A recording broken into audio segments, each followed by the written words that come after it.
He put a pinch runner in for him. This time, line drive, nice play by Jim Sly to pick that one off.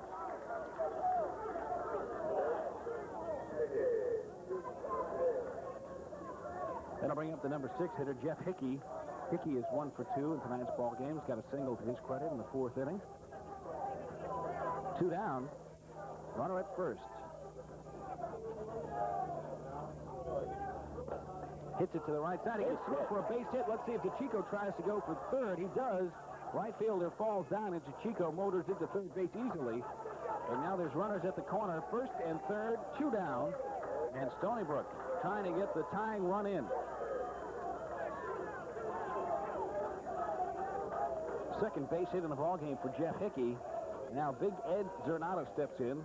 He is 1 for 2 in tonight's game. So far on the tournament, 5 for 11. And 3 RBIs. And undoubtedly, he'd like to pick up his 4th RBI right here. Very important one for this is the spot. Oakland. Tie the game now.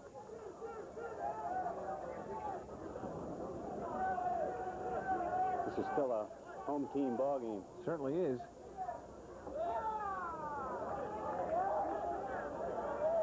Ed takes a strike. Canteen's pitch is illegal. Zernato had a notion to go after that one until he heard it was illegal. Something about swinging at an illegal pitch, right? It was up high. It was a bad pitch anyway. This time he's got a base hit up the middle. That'll tie the ball game. Hickey flies around second. He's into third base. The ball is overthrown, and Hickey is going to try to score, and he does. Bad play by that short fielder.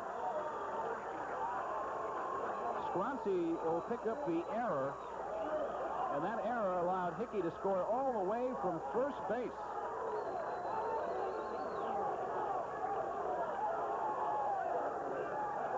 Stony Brook leads it by the score of 3-2. The outfielder played like he was disturbed. It was a base hit, and he just threw it wild. I think he was just mad at they tied the ball game, and it may cost him the ball game. So an error on Scronski allowing Hickey to score. This time Kershaw will have to go all the way to first, and he does. Play. Beating out John Redmond by just a step. So Kershaw continues to sparkle in the field. We'll have to give him a star for that one. He continues to go backhand, throw deep from the hole, and that time he got John Redmond.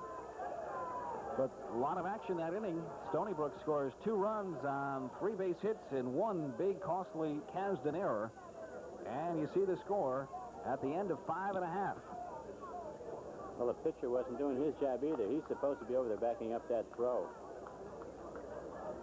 That's the importance of hitting a cutoff man, isn't it, John? Right. No matter what kind of baseball or softball you play, whether it's fast pitch or slow pitch or junior league or major league, hitting the cutoff man, that's why they designed it that way. That's right. That's why the play is there. Outfielder should only throw to the cutoff person and let that person determine where to throw it from there.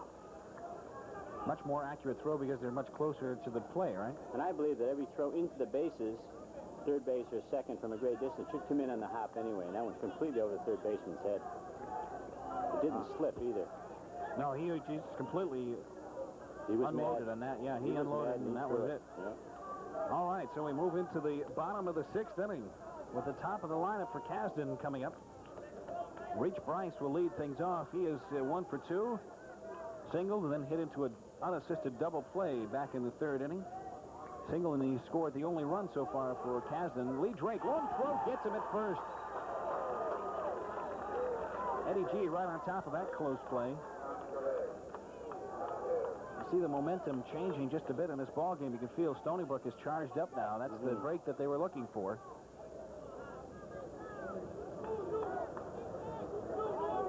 Mike Holmkovic steps in. He is 1 for 2 on the night. So far in the tournament, he's 3 for 10. Now he goes back to the dugout, possibly to hit a little pine tar or rosin or something to dry off his hands. Very warm evening. And, of course, You can still, Stony Brook, you can watch them out there. They're a little nervous. They know that they can win this ball game. Kasdan, of course, has been here in this situation many times. 5 High, deep ball to right field. Should be easy for the right fielder, Neil Tordonato, and he makes it. There's a 6:45 special just going by. Jim Sly will step in. Sly is 0 for 2. Nice play by John Redmond last time up, running over to first base to cover for Ed Zernata. 2 down now. Stony Brook leading it by 1.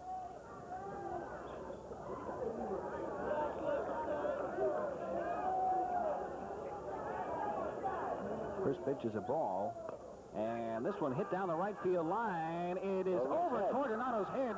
Sly is going for 2. Going to be 3. He'll be going into third base, standing up.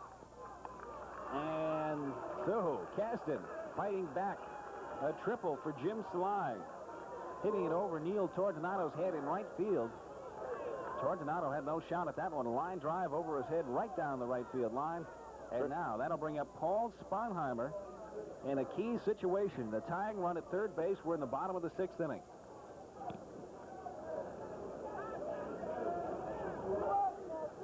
Sponheimer has, of course, the only RBI that, or one of the 2 RBIs for the Kasdan club. That coming back in the 1st inning when he doubled off the fence in left center field. The division tournament. It'll feature the Devon News, the defending champions in this tournament, against Ollie Paps of Bridgeport. You previously saw Kasdan 4-3. Stony Brook has to play the winner of this particular ball game in tonight's 3rd game. And that should be an interesting game right there because, of course, the loser there faces elimination, just as they do in this ball game, John Stratton. The loser goes home. Well, this game is supposed to be a barn burner, a real good one. I have 2 personal friends that are pitching against each other, Len Libby and Warren Harding. I've known for many years and have played softball with and against. So I'm not sure who I'm going to root for. It should be an interesting ball game. Devon News was knocked into the losers bracket early in the going. They lost to the Realty World of Trumbull 12-6 in the very first round after sitting out the first round for a bye. They came back to defeat Northeast Telephone 10-2 in their first losers bracket game. They went on to defeat Birch Place 17-2 in a game you saw here in Cablevision A. And they also came back to avenge their loss to Realty World by beating the Bombers 3-1. And Ollie Paps got to this particular ball game as the Ollie Paps squad takes the field. They beat Rays 9. They lost to Kasdan 9-8 in 8 innings. Then he came back to beat Rays Grill 6-2, and then they edged out PYMC 7-6 in 9 innings in a very controversial ball game in which we won't get into it at this point, but it had to do with a particular ruling about a seldom invoked rule in softball about a interference call, and it hinged on the bottom of the 7th fact that PYMC thought they had won the ball game. It turned out not to be, and so consequently the Ollie Paps squad went on to win 7-6, and that's the way it's in the books at this particular time. Whether or not PYMC actually won the ball game or not is not up to question because Ollie Paps is here. That's too bad things like that have to happen, but they just go down as breaks of the game, and they all even out over the years, so someday they may get the same type of break. Devon News is the visiting team. They'll be up first. The home team, Ollie Paps, today, decided by the toss of the coin out at home plate. Let's take a look at the lineup for the Devon News squad. Bob Primavera is the guy that leads things off. That's the lineup for Ollie Paps. We can run that one down for you. Chris Garth is out in right center. Dennis Appel is in left center. Dave DeFelice is in right field. Brent Morrow is in left field. Bill Russell is at third base. Bo Gonzalez will be holding down first base. Tony Pasquarella at second base. Tony Masson at shortstop. Mark Mangiamile. I hope I'll get that name right. Sounds right. Sometime during the night. And, of course, Warren Harding on the mound. Leading things off for the Devon News, Bob Primavera, the shortstop. Primavera, so far in the tournament, is hitting 5 for 15, as the Devon News has played quite a few ball games in this year's tournament. The first pitch of the ball game is high, and it's called a ball by our home plate umpire, Ed G. Down at third base is Pete DiOrio, and at first base is Bob Mastroni. Mastroni, yes. He's the football coach at Bunnell High School. 1-1 now to Bob Primavera. On deck, Billy Jakes. There's a base hit for Primavera. Hits that one on the line to left field. Takes the big turn at first base, then heads back. So Devon News gets off to a good start. And Jakes will step in. He brings a 3 for 12 mark into today's ball game so far on the tournament. Devon News, defending champions in this particular tournament. They've also won this tournament 3 out of the last 4 years. They come into tonight's game with a 36-10 season record. I wouldn't be surprised to see these Devon News in the finals. Here's a base hit for Billy Jakes. Let's see what happens to Primavera. He's going to try for third. The throw comes into second. It's cut off there. And runners at the corners. No outs. Devon News has a threat going. Of course, they have to get by this one first. Well, they've been hitting the ball better and better as they've gone along through the tournament. And we saw them, of course, against Birch Place. They racked up 18 hits and 17 runs in that particular game. And this now brings up the big guy, John Rollins. Rollins has a couple of over-the-fence home runs to his credit in the tournament so far. He's 7 for 13 with 6 RBIs. First pitch is short for a ball. This one's hit high and deep to left center field. Should be pretty easy play for Dennis Appel. He's there. He makes the grab. The throw comes into second base, and Devon News leads it 1-0 as Primavera crosses the plate easily.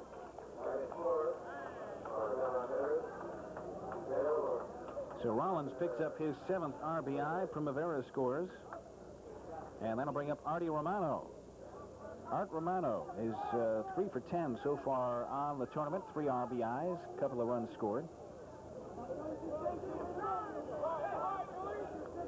Make that Bill Carpenter. I skipped one in the lineup. Art Romano on deck.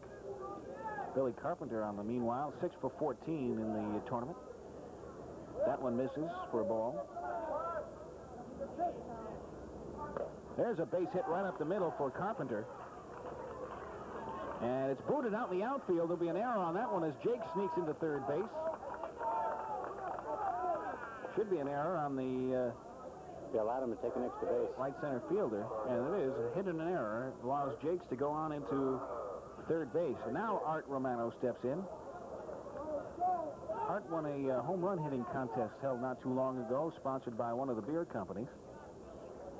Got so many hits and so many to be able to put over the fence. Went on to a regional competition. So he's got the power. He's playing right field tonight. This one's hit to the right side. The right center fielder drops the ball. Jakes will score the second run for Devon News. Into third base goes Carpenter. And now the News leads it by the score of 2-0. They give a base hit on that one. Yep. Tough play. Sinking line drive. So Romano gets an RBI, and another run scores. And that'll bring up Steve Seidenberg. As you take a look at Artie Romano at first base, Seidenberg, I tell you, every time somebody gets up to the plate for Devon News, it looks like he's bigger than the guy before him.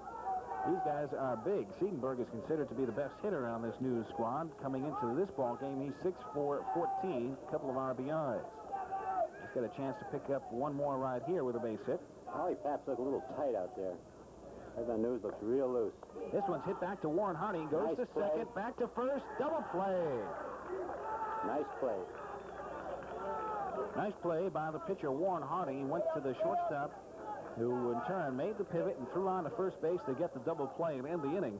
But not before the Devon News scores 2 runs on 4 hits. There was one Ollie Paps error and 2 men left on. And with the end of the first half inning, Devon News leads it by the score of 2-0. That's the kind of way you want to get off in one of these ball games, John. Right. You want to take the initiative and get out in front early. It takes away the butterflies a little bit, gives your defense a little chance to take it easy. All right, let's take a look at how they line up out on the field for the Devon News. Bob Primavera is playing the shortstop position tonight. Billy Jakes out in left field. John Rollins at first. It'll be Bill Carpenter playing third base. Art Romano roaming the right field portion. Steve Seidenberg in right center. Tom Ragosinski, the coach, and only guy on the team with a beard. I guess you could classify him as that. He's at second base. That's why maybe he's the coach, right? Probably. Dave Harriet's the catcher. Frank Agvent is playing left center tonight, and Len Libby on the mound for the defending champs in this tournament. It's too hot for a beard. Stepping up, Chris Garth will be leading things off. So far in the tournament, Garth has only got 1 base hit. as he faces the first Len Libby pitch for a strike. He hits it high to right field. Romano comes in. He's got a bead and makes the play easily to retire Chris Garth. One away.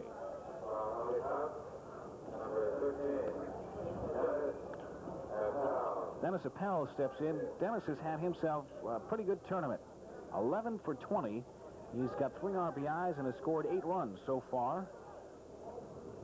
Look at the size of him. He looks about 6'4", 5", about 230 pounds. He'll pull one out. He's got to be right up there with the leaders, if not the leader in the tournament in terms of number of hits. I see his teammates got 12. This time it's hit into left field, base hit. So Appel continues his strong hitting in this particular tournament with a single to left field, and that'll bring up Dave DeFelice. DeFelice is hitting .500, 9 for 18. He's not much smaller. I tell you, this center of the lineup for Ollie Paps, all hitting at least .500. If I look down at what they warm up with in the batting circle, it's a 12-pound sledgehammer. So they're pretty powerful people. That's good for after the ball game, too, in case you get into trouble. So let's keep an eye on that.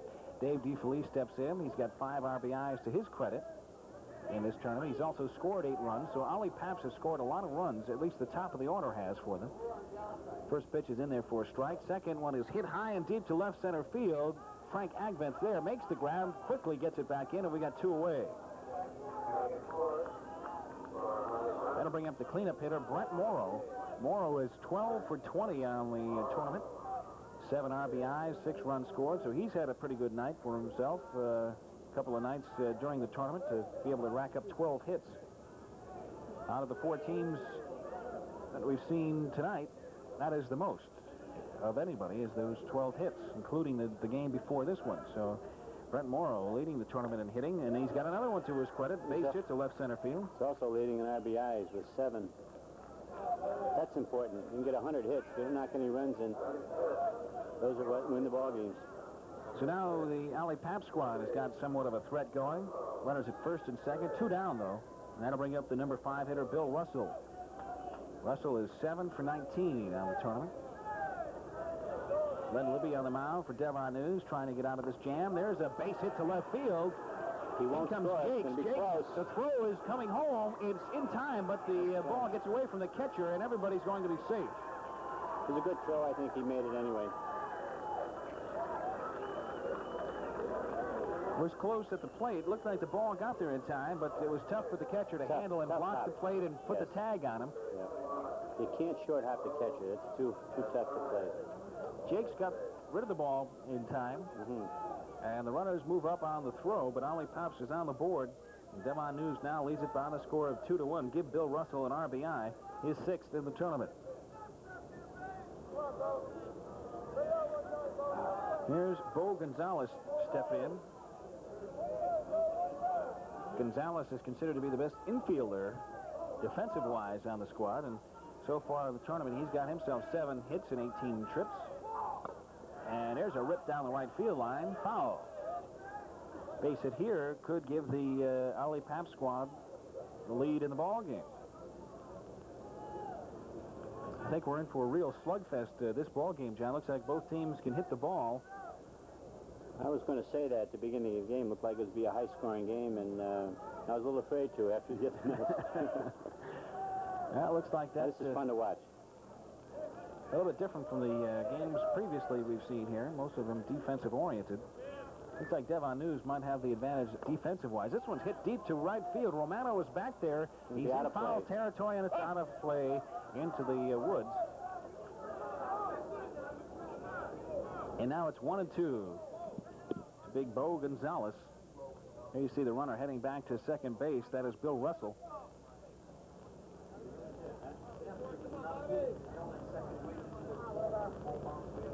Brent Morrow goes down to back to third base. Gonzalez got a base hit. It's just off of Rogozinski's glove. 1 run is in. Here comes the second run. The throw is cut off. It goes to second base. Not in time. And Ollie Paps has taken the lead 3-2. So Gonzalez comes through with a clutch base hit just off the outstretched glove of Tom Rogozinski. I thought for a minute Tom would pull that one in. Yeah, I thought he'd get it. Nice play. He got up in the air quite a ways. And as it turned out, it might have hampered the right center fielder, Steve Siedenberg, from getting the ball sooner and possibly... You're right. It slowed it up enough so the runner could come around. By the way, I was just talking to Bob Lewis, and he gave an error to the left fielder on the throw-in that allowed the runners to move up a base. Okay, so an error on the left fielder, Billy Jakes. That's the first one in the ball game for the Devon News. Bo Gonzalez has himself 2 RBIs. He's on at second base. Good hustle to move in there. That'll bring up Tony Pasquarella, the number 7 hitter, second baseman. Pasquarella is 7 for 18 in this tournament. I'll tell you, going down that lineup for Ollie Paps, regardless that they've played probably one more ball game than anybody else, they have a lot of guys with a lot of hits. A lot of base hits. And a lot of RBIs there. So you know that they're a team that scores a lot of runs. They hit that good line drive. I don't know if it's the pitching or the hitting right now, but the pitching seems to be low. Doesn't seem to be getting the ball up high enough. Len Libby on the mound for the Devon News. They find themselves behind in the bottom of the first inning, 3-2. This one hit to the third baseman, gets through. Left fielder Jay picks it up. He'll go to second base to hold that runner out of scoring position as Gonzalez scores easily, and it'll be a base hit and an RBI for Tony Pasquarella, and Ollie Paps now leads it by the score of 4-2. I think he had a shot at home. Of course, I don't think 4-2 is going to be the final score of this game. Might have been wise there. A couple times they tried to throw out the runner at home. The base runners moved up on him and scored on base hits. So this time they want to keep him off the second base and keep him out of scoring position. Number 8 hitter now, Tony Masson, steps in, the shortstop. He cranks one to left field. Jakes in his tracks is there and collects the line drive easily. But Ollie Paps comes up with 4 runs on 5 hits and 1 Devon News error. And at the end of 1 inning, it's Ollie Paps 4, Devon News 2. We should have an exciting ball game for you, so stick around here on Cablevision A.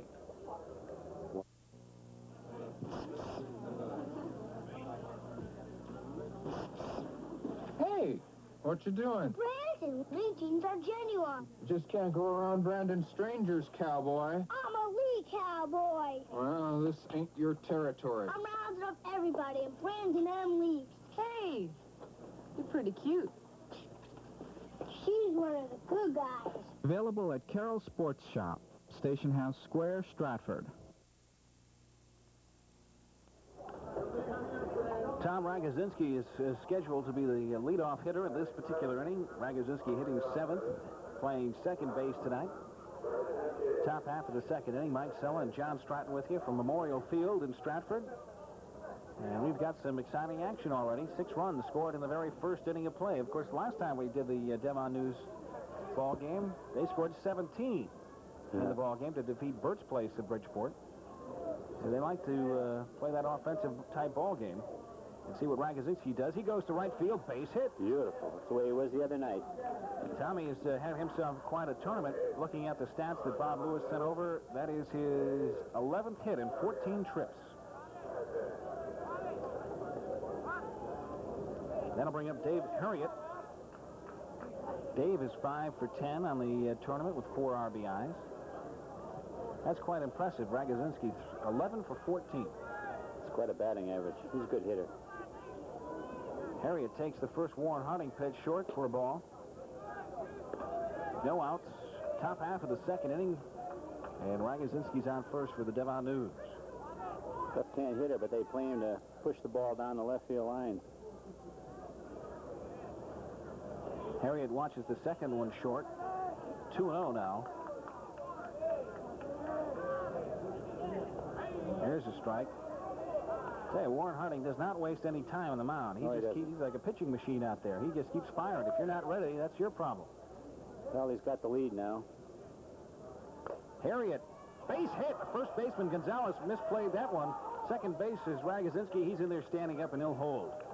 That's definitely a hit, but I think he could have caught that ball and handcuffed him. I think he took his eye off it for just Probably. a minute, just a moment to see where the runner was, possibly to double him off, and that one went by for a base hit. And there you see Dave Harriet. A nice line drive. Runners at first and second, no outs. Frank Agvent will step in. Agvent 4 for 7 in the tournament. Hitting just slightly over 500. Got a chance here to add to his RBI total of 3 And now a time has been called as Ragosinski and Harriet will converse out there in the center of the infield. Not sure what they could be talking about. Maybe he hurt his leg going down the first base. Yeah, he wanted to double check to see if he's all right. Got a number of people on the bench that they could bring in and probably not lose anything. Looks like Dave will stay in the ball game, at least for the moment. So Agvent is up there. And there's a strike. In fast pitch, they'd be able to take him out and put him back in again. Agvent hits one to right center field. Right center fielder got a late start. Now Ragosinski tags, and he'll be into the third base standing up. Nice play that time by Chris Garth. Got a late start on the ball and then got to it. It was almost over his head. One down now in the inning. And that'll bring up the pitcher, Len Libby. Libby can help himself out here with a base hit. Not having a bad tournament. 4 for 11, 5 RBIs. Anytime you have more RBIs than you do base hits, you know you've got a clutch hitter up there. Good sign.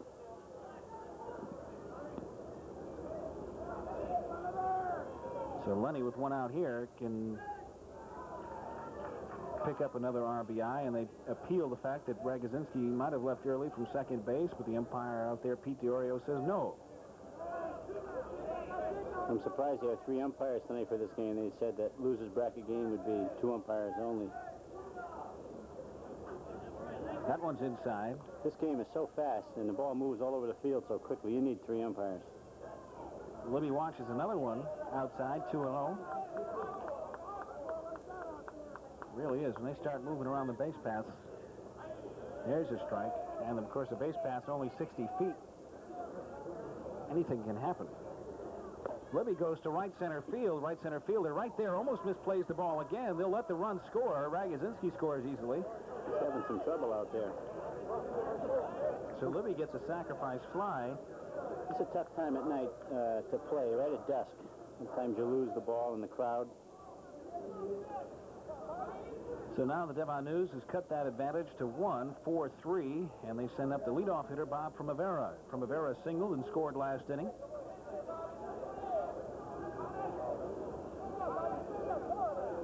Bobby's played with this group of fellas, Devon News, for a long time.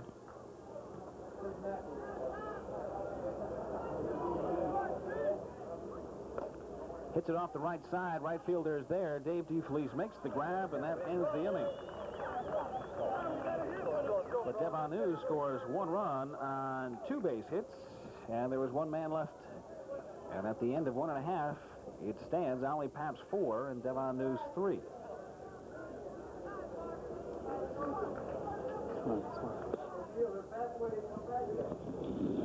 Taking a look at how Ollie Paps made it into this particular ball game, they won their first game in the winners brackets by defeating Rays together 9-1. They then lost to Kasdan, which has already clinched the berth in the championship game, 9-8 in 8 innings. They defeated Rays Grill in a losers bracket game 6-2. Also defeated PYMC 7-6 in 9 innings. And that's how they end up against the Devon News in this particular ball game tonight.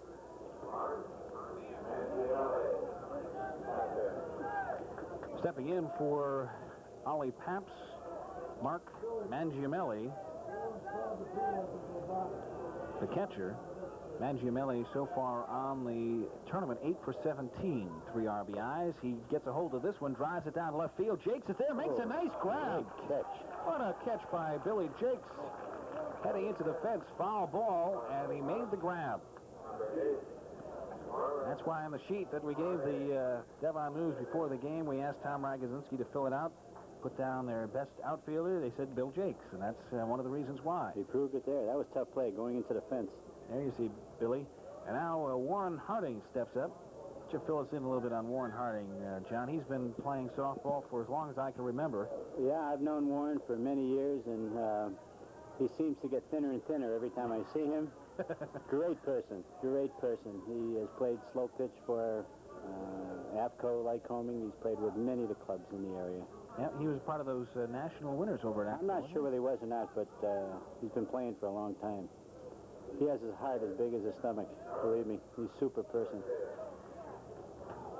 Stepping in, top of the order now, Chris Garth with 2 down. Garth flew out to right field back in the first inning. And this one hit right back to Len Libby. Got it easy, flips it over to Rollins, and the side is retired in order. 3 up and 3 down at the end of 2 innings.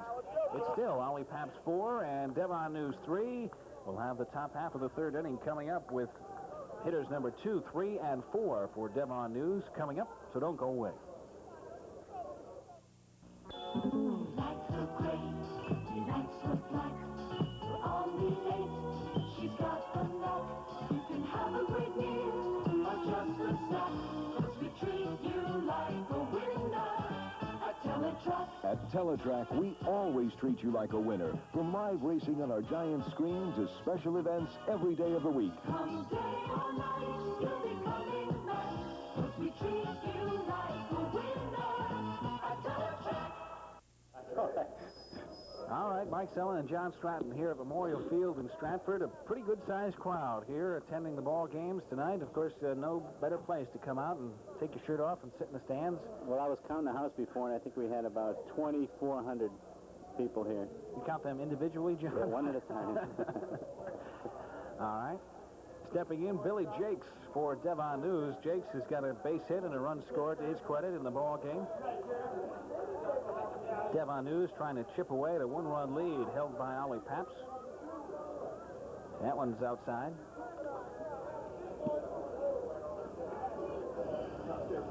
Jakes takes another one for a ball from Warren Harding. Warren didn't like that pitch.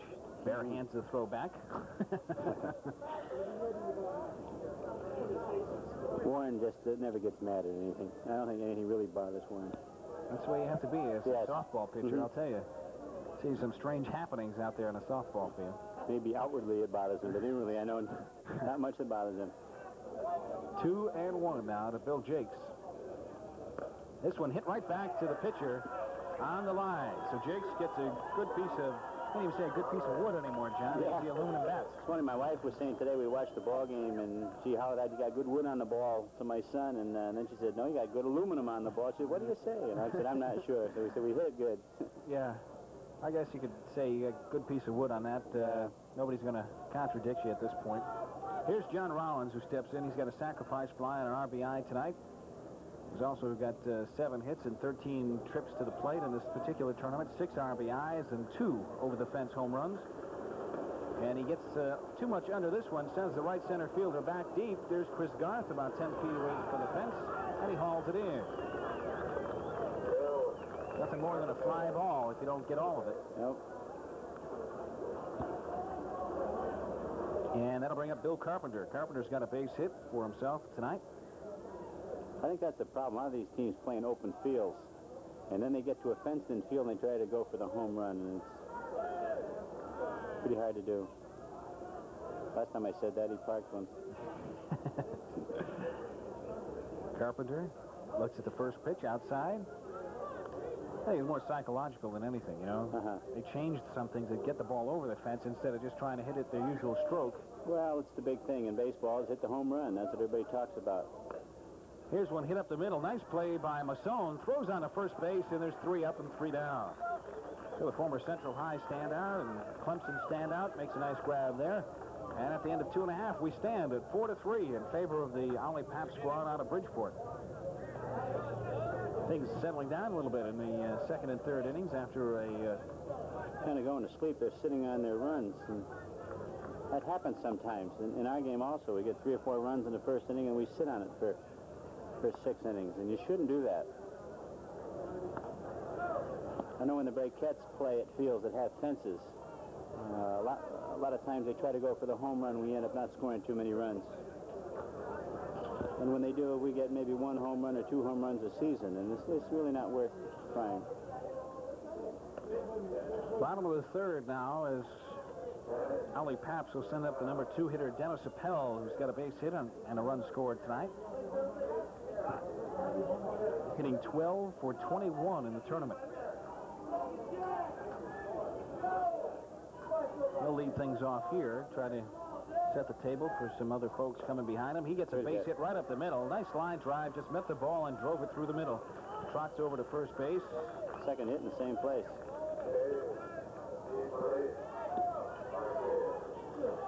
Dave DeFelice will step in, the right fielder, the number 3 hitter, flied out to left center his first time up.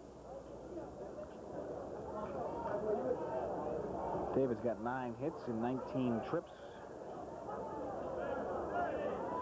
The last week or so that this tournament's been running. I'd like to salute Joe Barber for putting this tournament together. Does a pretty good job in rotating and juggling the schedules of a number of different organizations that use the Memorial Field. When it comes to running tournaments, nobody does it better than Joe Barber. All over the country, we've played in tournaments for the last, well, 20-some years, the Breakheads. And the best, when people talk about Ray Besser, they talk about the quality of the tournament, and it's Joe Barber's fault. He's well organized. And we say you're going to play at 8 o'clock, you play at 8 o'clock. Joe was telling me when we were setting things up in terms of coverage for this particular event, if Breakheads or anybody else didn't use the field, he could probably run this tournament out in about 3 days. Run the 27 games through, and there's a walk by Lenny Libby. A little argument going on down there. And we want to thank him for all his help in setting us up. Of course, it's a beautiful field. You can do anything you want here. The parking is super. And the weather, and when the weather's good, everything runs smoothly. And there's just about every seat in the house is a good one to see the ballpark. Great ground crew. They work hard, keep the field in good shape. Here's one hit to left field by Brent Morrow. It's a base hit. He's going to score. Run will score, and they hold the runner at second base. So Brent Morrow continues his fine hitting. He's now 2 for 2 in the ball game. Give him an RBI in that one, and he's got 14 hits and 22 at-bats.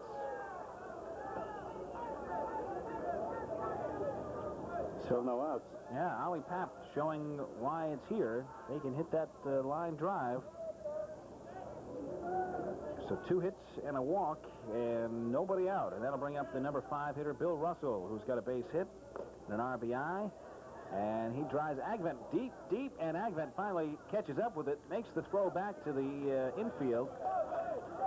With the runner moving on over to third base, and Brent Morrow heading into second.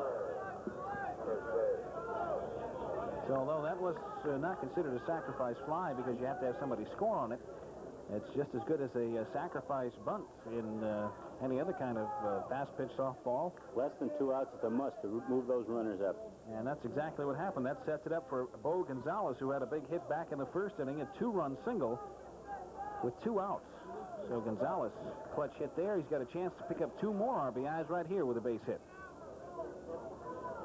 Goes after the first pitch, hits it deep to right field. Drives the right fielder deep. Romano is there, makes the grab. Here comes 1 run, it'll score, and Morrow holds up at second base, and now Ollie Papps leads it 6-3. Runner at second made a mistake. Even if it went over their right fielder's head, he could have scored. So DeFelice scores. Morrow remains at second base, and now we've got 2 away.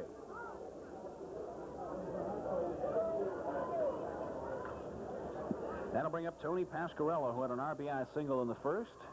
And he may have one right here. There's a base hit to center field. Here's the run. And it gets through the catcher, Harriet. The runner will go down to second base. And Ollie Papps now leads it by the score of 7-3. Good throw, might have had him, John. Foul throw was there, went right through the catcher's legs. It was tough. Again, another short hop to the catcher. We'll see what Bob Lewis says. He says a hit and an error. Be an error on...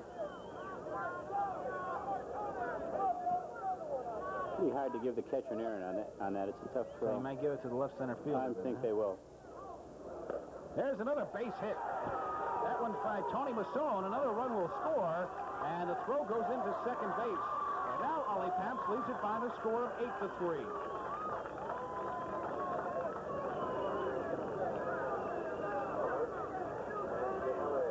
Four runs in the inning for Ollie Papps.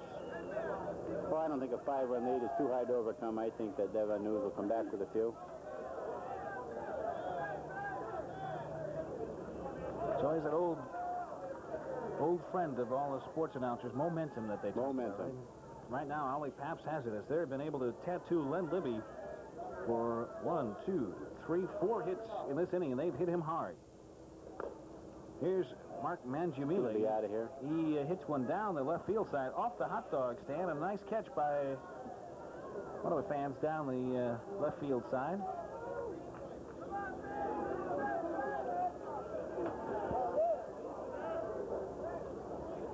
Pitch is outside, 2-2 now. I said before, the lens seems to be pitching low. It's not getting a high enough arc, and it makes it easy to hit. This one's hit to the left side. Is it foul ball? Yes, it is. Jakes is there. He'll catch it anyway. And the side is retired. But not before Ollie Pops picks up 4 runs on 4 base hits and 1 Devon News error. And at the end of 3 innings, the score stands as you see it there. Ollie Pops leading it by 5. For over 30 years, this name has welcomed many families to homes here in Caselli country. Why do you choose to buy now? Caselli Real Estate explained the opportunities available to us in today's economy by buying now. Caselli Real Estate knew how to utilize many financing plans to our advantage, such as the 12% mortgage they arranged for us. Just one of the reasons why Caselli Real Estate is a proven leader. Having the area's largest selection of available housing is why this is Caselli country. Devon News trying to battle back here in the top half of the 4th inning as you take a look at Warren Harding, pitcher for Ollie Paps. See how hard these guys are working out there. They're really working up quite a sweat tonight. Of course, it's a nice warm evening to do that. Artie Romano will step in. Art's got an RBI single to his credit back in the 1st inning. We're going to have to get a couple of runs back here, I think. Now they've got to start hitting that line drive. Last inning they had a couple of line drives, hit right at people. There's a ball from Warren Harding. Second pitch coming up. And Romano hits one deep to left field, driving the left fielder back, and it's off the fence. Going to get 2? He'll take 2, standing up. That time Brent Morrow went all the way back to the fence, jumped, but it hit the fence. So Art Romano has himself a double. And most importantly for Devon News, they've got the leadoff man on and in scoring position. Steve Siedenberg will step in. Steve hit himself into a double play. Started by the Warren Harding, the pitcher for Ollie Paps. That broke up a possible big inning in the 1st for Devon News. Nice play by Warren. Foot either way, it'd have been a base hit. He's big out there, but he can move left or right. Very agile out there. Good glove, yeah. And as we've mentioned so many times before, the pitcher in slow pitch softball acts as another infielder. Try to close up that gap in the middle.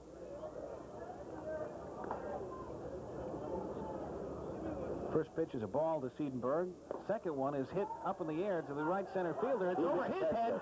And that'll be a base hit. Romano rounding third. He'll score. Siedenberg is into third base with a stand-up triple. Nice shot. For some reason, they're having trouble out there in the outfield following that ball. So Steve gets himself an RBI. Art Romano scores, and now it's an 8-4 ball game. That one had the right fielder Chris Garth fooled there, John. He didn't look like he got a good start on it, and the ball just kept carrying and carrying, and went right over his head. And Siedenberg, with the good speed, into third base, standing up. He had a little trouble last inning. I think he should play a little bit deeper. He might have maybe easier for him to come in on the ball and go back. Tom Ragosinski steps in. Ragosinski's got a base hit and a run scored tonight. And he goes to the right side. Foul. Just foul. Look at Tom. He's a little upset with himself. He has good control of that bat.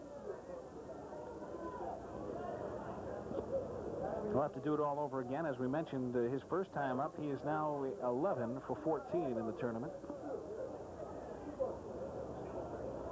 Wielding a hot bat for the Devon News. He's got to do it all over again now. He's down by 0-1 on the count. Warren Harding takes the rubber. And here's Ragosinski. Nice play. Flagged down by Bo Gonzalez. So Ragosinski went to right field again, but this time hit it within reach of Bo Gonzalez, who speared it. Saved a run there. That'll bring up Dave Harriet with 1 down. Runner still at third base. I think it's important for Devon News to get that runner in from third. I think he should have gone for the long fly ball and try to sacrifice fly. He can still do it, though, right now.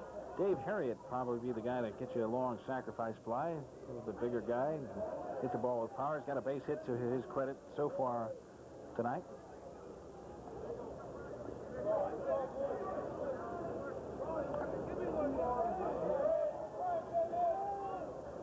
One pitch is hit into the ground. The second baseman is going to go to first, and they get the runner there. But Siedenberg comes in from third base, so Dave Harriet grounds out to the second baseman, but he picks up an RBI. Now Devon News trails by 3, 8-5. Stepping in, Frank Agvent, the number 9 hitter, flied out to right center field the first time around.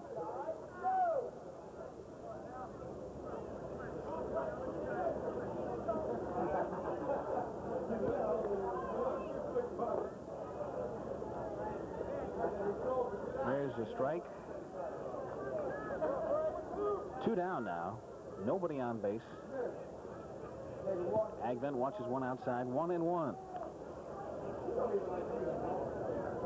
Warren Harding pitch coming in, and it's short according to Eddie G. 2-1. On deck, the pitcher, Len Libby.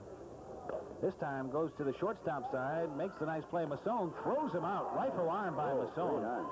And that ends the inning. Frank Agvent could fly down that line. Devon News does pick up 2 runs on 2 base hits, and nobody left on. And at the end of 3.5, it's 8-5. Ollie Paps by 3. So the Devon News did what they had to do, John. They clawed back, scored a couple of runs, and it's not so hard to strike when you're only 3 down. Now they have to hold them. So far in the ball game, Ollie Paps has been able to put together 2 pretty good innings. As you take a look at the flag and the way the wind is blowing out in left field, it's blowing right across from right field to left field here at Memorial Field in Stratford. I wish we could get some of it right in this booth. Yeah, we're pointed in just the wrong direction. The wind blowing right across the face of the booth, not coming in. We need a wind from center field, John. I think would be pretty appropriate at this point. As you take a look at the outfield section, you can see the cars behind the fence. Parking lot pretty well filled tonight. Yes, big crowd. And they're still coming in, as a matter of fact. Now Warren Harding will step in. Warren flied out to left center field his first time up. And he hits back to the box this time. Len Libby takes his time, throws over. And there's 1 down. Take a look at Warren Harding walking back to the dugout here. That'll bring up the top of the order. Chris Garth leads things off for Ollie Paps. He's 0 for 2 in the ball game.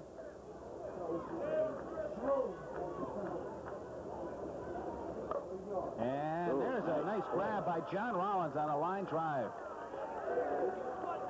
Rollins guarding the line and was able to backhand that one going toward the right field line as Garth got a piece of a Len Libby pitch and drove it down to first base. But big John Rollins was there and made the grab.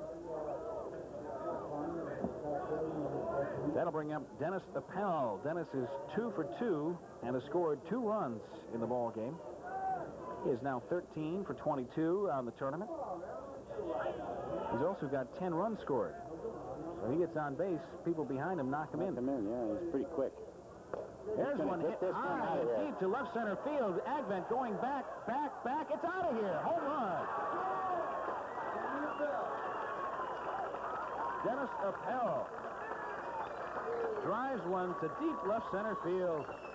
And that one was high and deep, and it was gone. No doubt about it. And Appel now 3 for 3 on the night. Got himself a good night.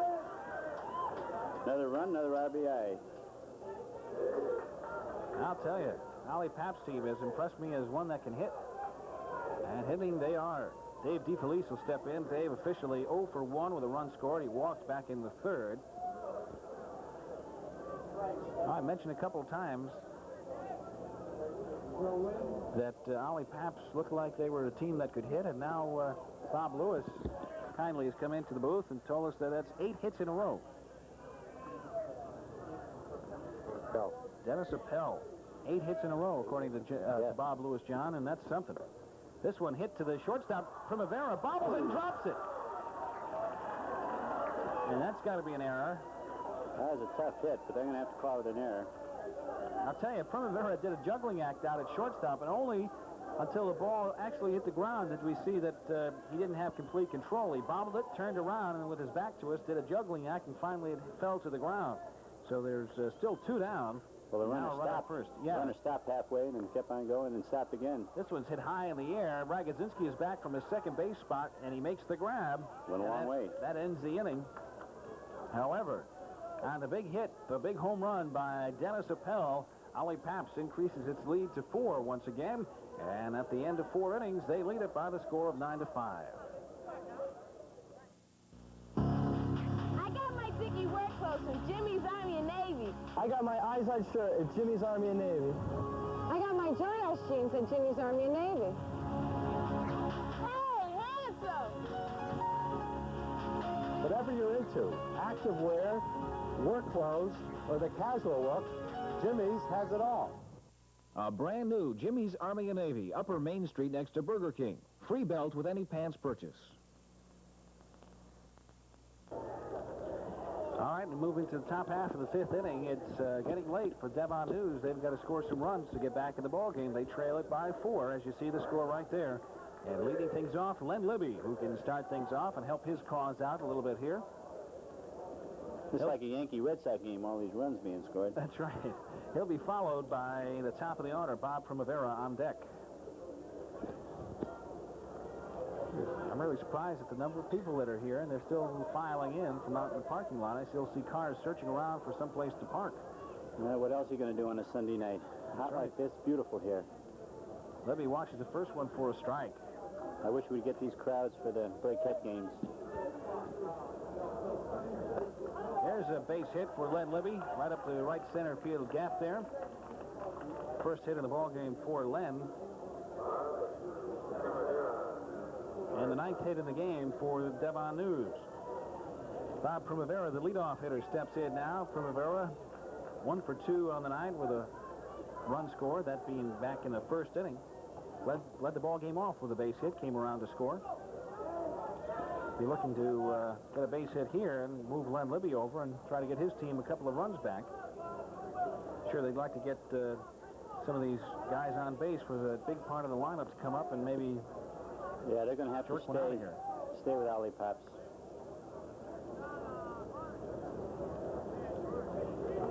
That one's over, but short, and it's ball 1.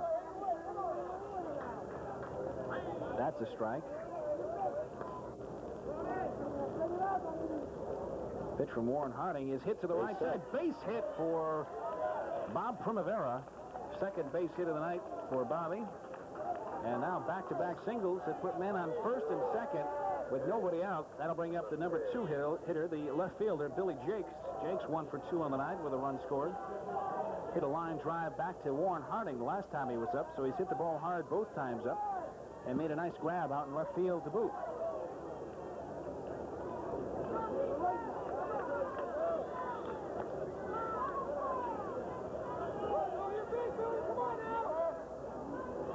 He's got to move these runners somehow.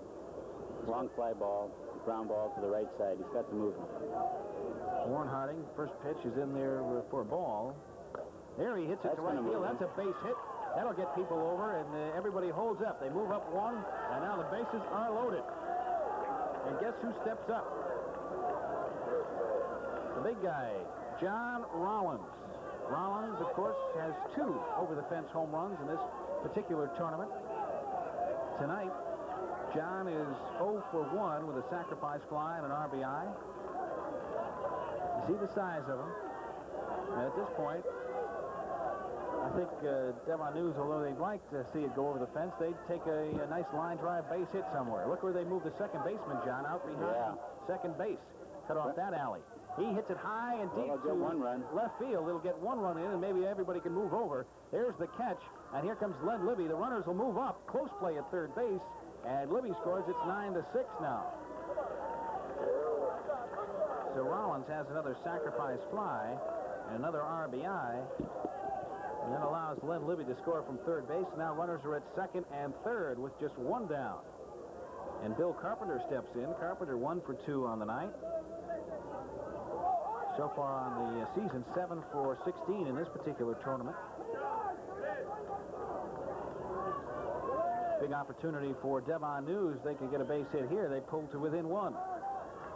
That's assuming, of course, that both runs would score on a base hit. Well, there's a big space between first base and second base. Yeah, look at that. And he pitched him outside. I'm surprised. Overshift. He should check his defense. All he has to do is just on the hit it on the ground, and it gets through for a 2-run single. I'm very surprised. He must pull the ball every time up. 2-0 pitch coming up. It's hit deep to right center field. Chasing the right center fielder back, and that'll get another run in. Another sacrifice fly. Both runners move up. Jakes takes the big turn at third. He'll hold up. And now it's 9-7. So Devon News picking him up one at a time as Primavera scores, and Jakes moves over to third base. Jakes had a notion of going. If Primavera had hustled down the line, he might have tried it. Catch somebody by surprise. Yes. So 2 down, and that'll bring up Art Romano. Art is 2 for 2 on the night with a run scored and an RBI. Doubled in the fourth and singled in the first. And he's got a chance to pick up another RBI right here. There's a pitch outside. Ball 1. Good look at Art Romano there. Catcher Mark Mangiamele from Ollie Paps and umpire Eddie G. The Ollie Paps dugout in the background. Action from Memorial Field. There's a strike. 2-1 now. Notice Warren Harding does not give you anything too good to hit the first 2 pitches. He moves it around. He gets it high, puts it low, inside, outside. There's a low one. That's an illegal pitch. 3-1 now. On deck, Big Steve Seidenberg for Devon News. There's a 3-2 count now. Now Eddie's really got to be on his toes, right, John? That's right. And he hits it high to right center field. Garth is there, and he makes the grab, and that'll end the inning. However, Devon News picks up a couple of more runs on 3 base hits. There was 1 man left on at the end of 4.5. Ollie Paps leads it by 2, 9-7. And we're going to take a break and be back with the bottom half of the 5th inning coming your way here on Cablevision A in just 30 seconds. The Hummel figurines have much to celebrate this month. The 10th anniversary July sale at Alan E. Guzzi Jewelers. Hello, I'm Alan Guzzi, and I'm celebrating my 10th anniversary by having a store-wide July sale. Yes, every item at Alan E. Guzzi Jewelers is on sale. 10, 30, even 40% off. To show our appreciation, I'm offering these name brand watches at 40% off. Come in during the month of July and celebrate with all of us our 10th anniversary July sale at Alan E. Guzzi Jewelers. Station House Square, Stratford. Bill Russell will lead things off in the bottom of the 5th inning for Ollie Paps. They lead it by 2 runs in the ball game. Russell is 1 for 2 with an RBI and a run scored. 1-1 now the count from Len Libby. Devon News trying to hang tough. They trail by 2 after trailing by as many as 5 in the ball game. Art Romano moving back, making the grab. And there's 1 away. Bo Gonzalez comes in. Gonzalez has 3 RBIs tonight. 1 base hit and a run scored. Big base hit back in the 1st inning. 2-out single with 2 men on base. It's a powerfully built man.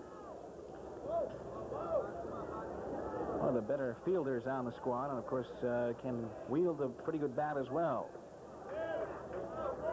He's up there with 1 away. First pitch from Libby outside. Ball 1. That one just nubbed at home plate. It was way out in front. Ran through him a let up. Gave a big motion. Took a little off. If it's possible. That's what it looked like. Lights are on at Memorial Field. There's the strike. So it's now 1-2 on Bo Gonzalez. Got to hit this one into third territory. And he hits it foul down the right field line. He's out of there. So that's 2 down now.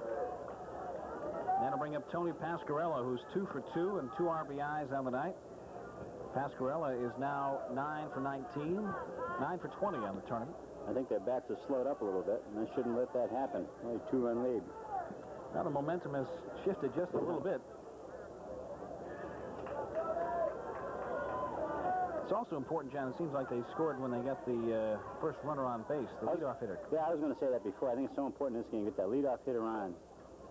Here's one hit it to left field. Agvan coming on, makes the nice stop, but that'll be a base hit. Trapped the ball. Nice effort by Frank Agvan out there. He trapped it. He's lucky it didn't get by him. Yeah, he short-hopped it. Billy Jakes was over there as well to try to back up. So 2 down, and that'll bring up Tony Masson. Masson's got a single and an RBI tonight. And there's a knock down the left field line. Let's see what happens with the runners. They both hold up after taking one base. So now, all of a sudden, Ollie Paps has a threat going. Runners at first and second, 2 outs. And Mark Mangiamila will come up. Mark is 0 for 2 in the ball game, flying out both times to left fielder Billy Jakes.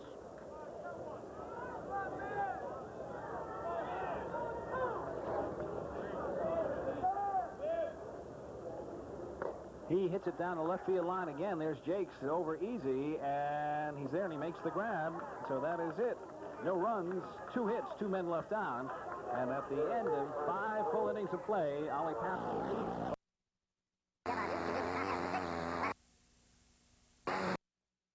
If you like your astrology, well, look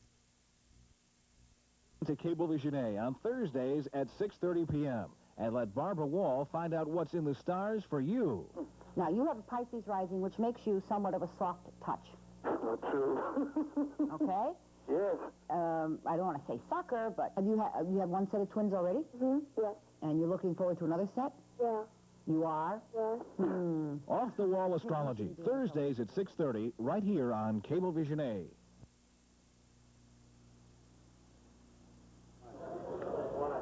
All right, Steve Seidenberg will lead things off as you take a look at the scoreboard here at Memorial Field. You see the home team being Ollie Paps, the visitors being Devon News. They're up. Steve Seidenberg will lead things off. And Steve has got 1 base hit tonight, a triple.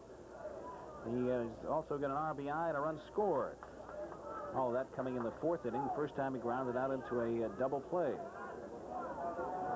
So Seidenberg will try to get things started for the defending tournament champions. He hits one right back to Warren Harding this time. He goes easily over to first base. In fact, very easily. And Seidenberg is out 1-3.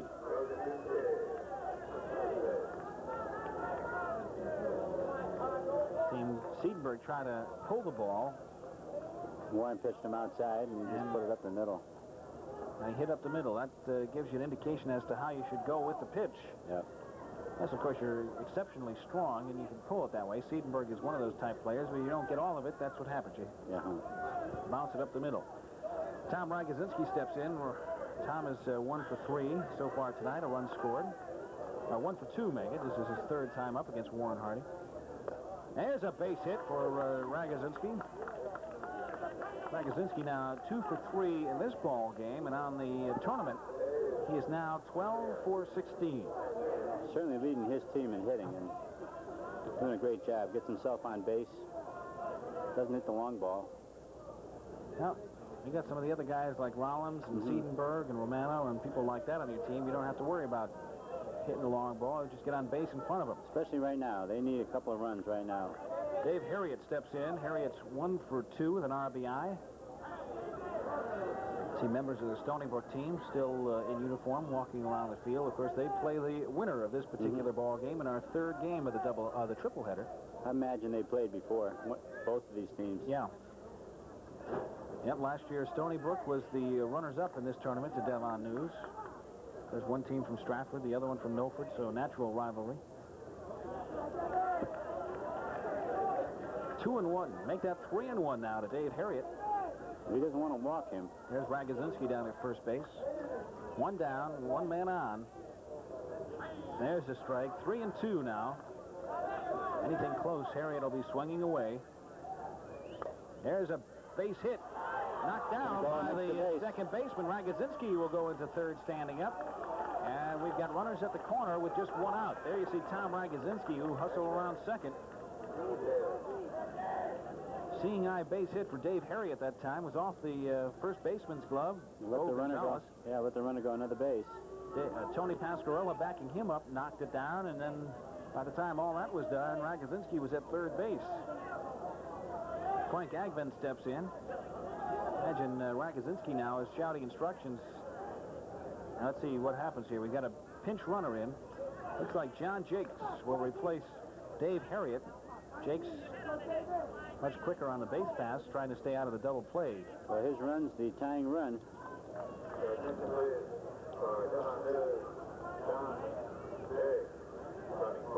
So Ragosinski down at third base, Jakes running for Harriet down at first. So I look out at the field. Center field is wide open. Anything over Warren's head is a base hit, maybe two. All he has to do is meet the ball, and he tried to pull it. He hits it deep to right field. The right fielder having trouble, misplays the baseball. Ragosinski will score, and Jakes will be in at third base, and everybody holds there. So that'll go down as a double for Agben as the right fielder, Dave DeFelice, seemed to have trouble with the ball. Then he misplayed it. It fell in behind him for a double for Frank Agben. He'll pick up an RBI. He turned to go back, and then he kept looking up. If he'd runs full speed, he probably would have had it. So now Devon News in a very good situation. They've got runners at second and third. One down.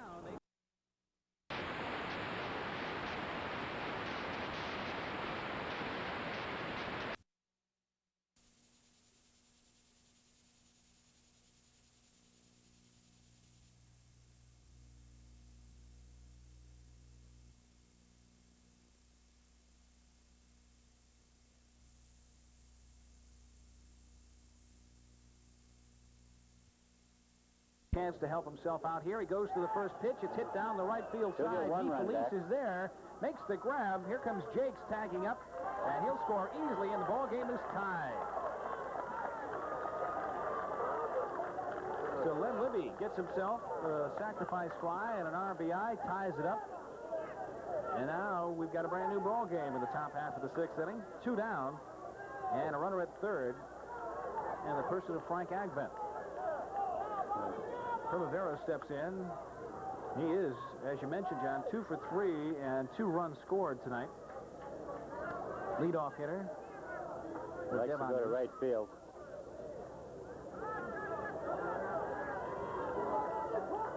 Base hit here would give Devon News the lead from first time in the ballgame since the first inning. Illegal pitch there from Warren Harding, ball one.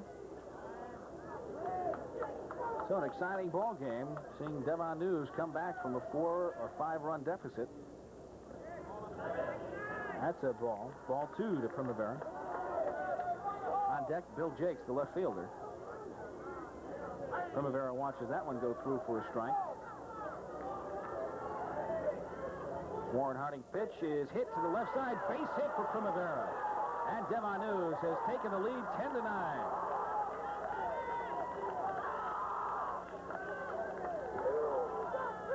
Momentum has switched, but still, Ollie Pops' home team advantage means so much in this game. A one-run game in slow-pitch softball, as we've mentioned several times before, does not mean a heck of a lot. No, it doesn't. Although we've seen a lot of one-runs mean a lot the last couple of games. So it's 10-9.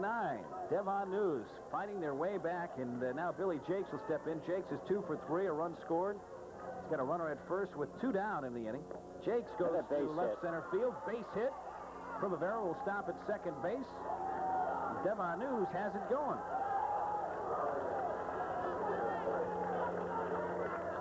Some of their fans starting to become a little vocal.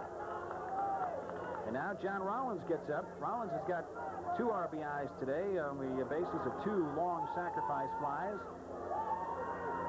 Sure, they'd like to see him park one at this point in the ball game. Well, it could be loose now. They had the lead. Just put a little icing on the cake here. It could really change the momentum in the ball game. He could put it out of the reach of Ollie Pops with a home run. There's one outside. Warren Harding pitching him very carefully. Does not want to get one into the power alley of John Rollins. Rollins hits one to the shortstop side. Nice play by Masson, who possibly could have robbed Rollins of a base hit there. And the side is retired. But Ollie Pops finds themselves trailing in the ball game. Esteban News came up with 3 runs on 5 base hits. And at the end of 5 1/2, you see the score, 10-9 in favor of the defending tournament champions. So an exciting ball game. That was a good inning. It certainly is. There have been great ball games tonight. We've seen 2 teams fight from behind. We saw in the earlier game, a game which you saw earlier tonight, as a matter of fact, on Cablevision A. Kasdan came back to beat Stony Brook by the score of 4-3. A come-from-behind win. Paul Sponheimer hit a 2-run home run in the bottom of the 6th inning to key that win. What's been so good about it is they've been great ball games. They haven't been sloppily played at all. I hate to see teams make errors in a game like that. I like to see good hitting, good playing. Throw the ball around. We haven't seen too much of that. We've seen good fielding. Great defensive plays, and for all the high scoring, so we've had some good offense tonight. And you see some of the crowd here at Memorial Field. Pretty decent crowd looking down at the third base side. There's Len Libby getting ready to face Warren Harding, his opposing pitcher. No, we have a pinch hitter.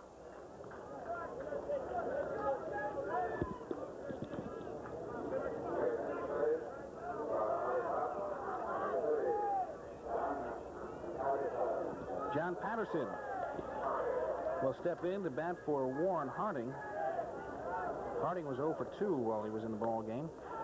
Here's one hit to the right side, and Romano's there, and he makes the grab. So Patterson comes in to pinch hit for Harding, and he pops up to the right fielder, Romano. And now Chris Garth comes in. Garth is 0 for 3 in the ball game, the leadoff hitter for Ollie Paps. Warren might be just a little tired. Especially if Ollie Paps had a regular league game earlier today. I don't know who pitched that game, but he looked pretty tired. Garth hits one to right field. Romano coming on, makes the grab. He got a good jump on that ball, John, and was able to pick it off, even though it was a line drive. And now there's 2 down, and up steps Dennis Appel, who's probably one of the big hitting stories in the tournament. He needs one right now. He is 3 for 3 in this ball game, has scored 3 runs, and has an RBI on the strength of a 4th inning home run over the left field fence. Well, if he doesn't, they have the 3, 4, and 5 hitter coming up in the last of the 7th. Yeah, I would think that this is a big man for Len Libby. I'd like to be able to get out of this inning without anybody on board and get away from those big hitters that Ollie Paps can send up. And there's 2 strikes on Appel, who's got an 8 consecutive hit streak on the line here. And he's got another one. He's got another one. 9 consecutive hits for Dennis Appel. He's got the stroke going. He's 4 for 4 in this ball game. He was 5 for 5 in the previous ball game. And what can you say about a guy that continues to have a great hitting stroke? I'd like to know what his average is for the season. I'll tell you, for this particular tournament, let's see, he was 11 for 20 coming into the ball game, so now he's 15 for 24. It's not a bad average in anybody's league. Not bad at all. And 9 consecutive hits, that may set some kind of a state record in tournament play, at least. We'll have to ask Bob Lewis to look it up. He's coming pretty close. Stepping in now, Dave DeFelice, who is 0 for 2 with a walk and a run scored. We're in the bottom of the 6th. Ollie Paps, after leading for most of the ball game, has fallen behind by 1. That one's inside. 2-0 now from Len Libby. Dave's been on twice, but without a hit. 3-0 now. Maybe on again without a hit. Does not want to walk Dave DeFelice here, but he just did. So DeFelice walks, and that puts runners at first and second in the possible tying run down at second base with Brent Morrow coming up. Morrow is 2 for 3 in tonight's ball game. He has an RBI and 2 runs scored. Last time up, pops up to... But Morrow is just like Appel. He's got 14 hits. Does he have? He's also got 8 RBIs. 8 RBIs. He's leading the team. And he hits this one high in the air to left center field. Frank Agvent underneath it. And he's there, and he makes the catch. I think Len Libby knew what he was doing when he walked DeFelice. Could be. So, no runs, 1 hit, 2 men left on, and at the end of 6 full innings of play, there you see the score. We head into the exciting 7th inning here on Cablevision A in just 30 seconds. Don't miss any of the great action on Madison Square Garden Sports, the #1 sports network in the country, bringing you over 150 exciting events a year. NHL hockey with the New York Rangers, NBA basketball with the New York Knicks, professional boxing and wrestling, and much, much more. So get in on all the action. Watch Madison Square Garden Sports here on Cablevision A, another exciting service from your cable television company, Southern Connecticut Cablevision. All right, we head into the top half of the 7th inning. Bill Carpenter's there, and he bounces one up the middle for a base hit. Carpenter now has 2 base hits in 3 at-bats, and he's also got a sacrifice fly and an RBI to his credit. Art Romano will step in. Romano 2 for 3 with an RBI. Warren Harding is still on the mound. So I guess that pinch hitter is just that, right? Yes, A pinch hitter, and the player that he replaces can go right back out there.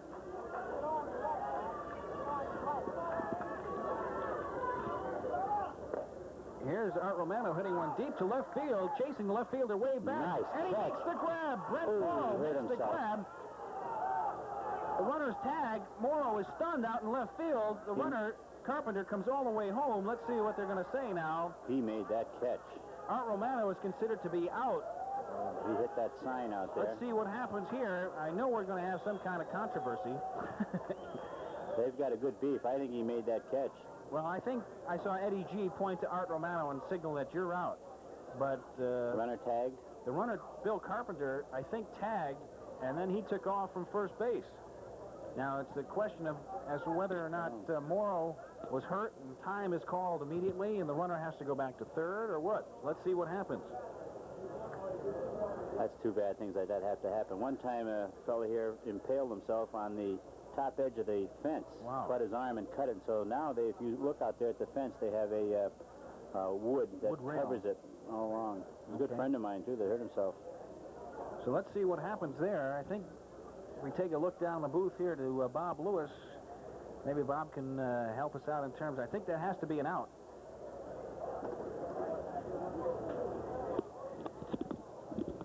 That has to be an out, and of course Brent Morrow crashed into the fence out in left field, right down near the line. You see the Ollie Paps team and some of the members of the Devon News team out there. Good sportsmanship. Right here, bleeding, 2 stitches. And it looked like hit himself right in the forehead, John, and he's bleeding. Could have to get some stitches in that before he continues any kind of activities, and he's probably out for the remainder of this ball game. Well, we have a great emergency medical service here in Stratford, and I'm sure they'll have an ambulance here in a couple of minutes. But Brent Morrow made one heck of a catch, I'm telling you. I think it's ruled a catch, and according to Bob Lewis, that they think the runner has tagged and come in to score as it stands right now. There's no change on the scoreboard yet, so I think they have to confer with the umpire to find out for sure. There's Pete DiOrio. He's talking to the head of the umpires here. John Lewis. John Lewis. Mm-hmm. John Lewis, a great umpire himself, has done many World Tournament games. Talking it over and deciding exactly what the ruling's going to be. Because there's going to be an argument. I'm sure, regardless of the ruling. Right now, they're more interested in the player that's injured, but in a few minutes, they'll be very interested in the score. All right, looks like we're going to have a timeout for a few moments here at Memorial Field. Standing right now on the scoreboard, 11-9, in favor of Devon News over Ollie Paps. We'll continue the ball game in just 30 seconds.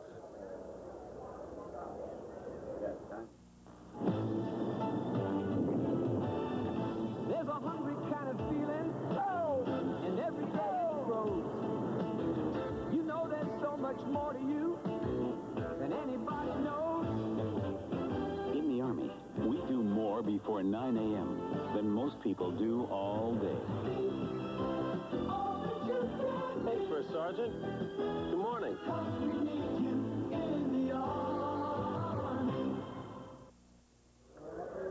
All right, we're back at Memorial Field after a tremendous collision took place. Brent Morrow running into the left field fence. Let's take a quick look at that. Art Romano was up hit a long fly ball down to left field, and John Stratton Brent Morrow made a heck of a catch. Here it is here. Watch the left fielder, Brent Morrow, makes the grab right there, then runs smack right into the fence.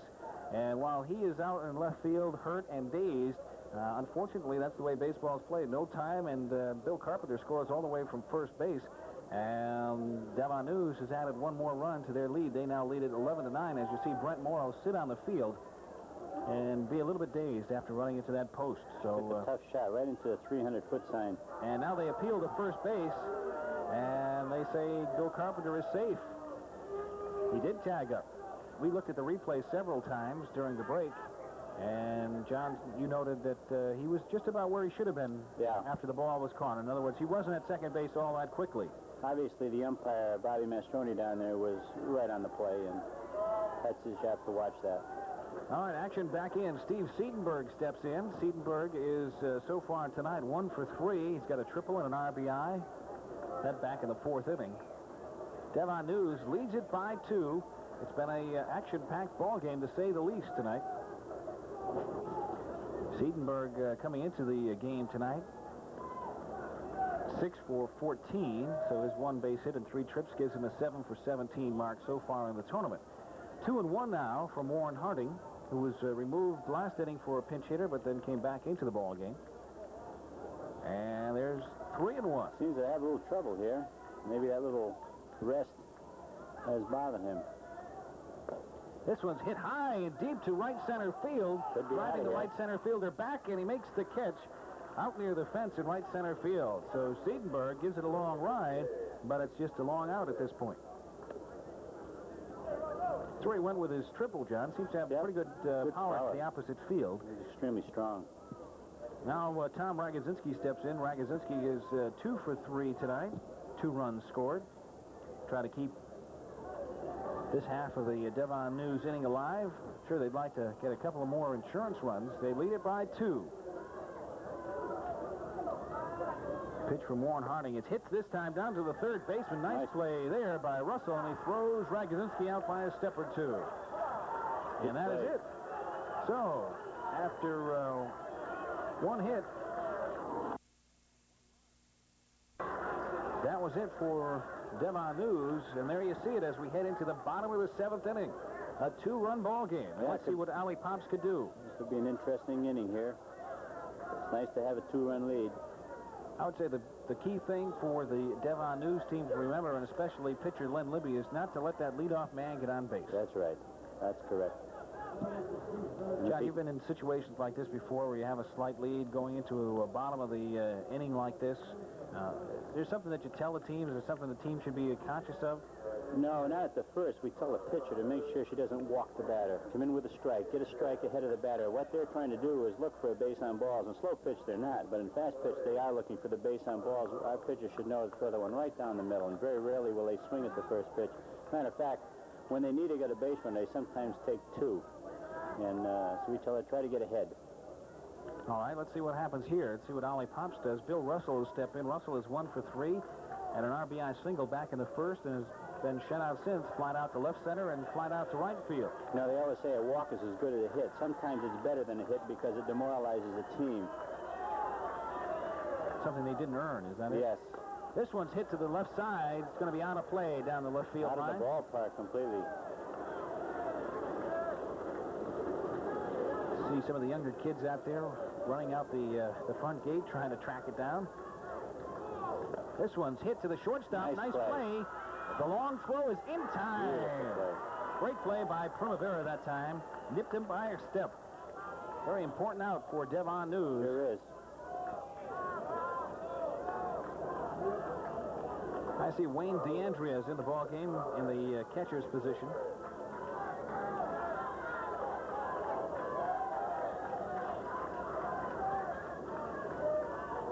Bo Gonzalez steps in. Gonzalez is 1 for 2 with 3 RBIs and a sacrifice fly.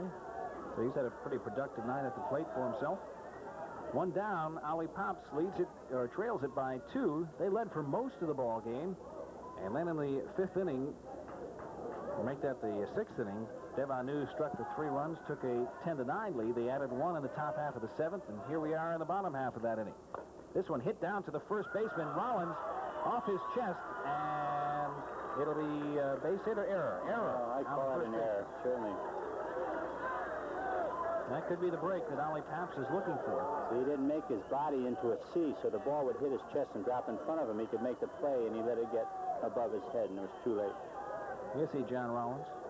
Sharply hit ground ball, but easily fieldable. Well, I can't even bother about that runner because he's not a tying or a winning run. They should just play the hitter. Here's Tony Pasquarella, hits one deep to right field, driving Romano back. He's there now, makes the catch. The runner tags, goes into second base standing up, but there are 2 away. That time Pasquarella got good power on that one, drove Romano back deep into right field. They need base runners. They can't move that run along. They need base runners. They've got to get 2 in scoring position. Pasquarella was 3 for 3 before that in the ball game. And now Tony Masson steps in. Masson 2 for 3 with an RBI. And Ollie Paps down to its last at-bat. Mark Mangiamila. That's the young deck better. Mark Mangiamila. Tony Masson at the plate.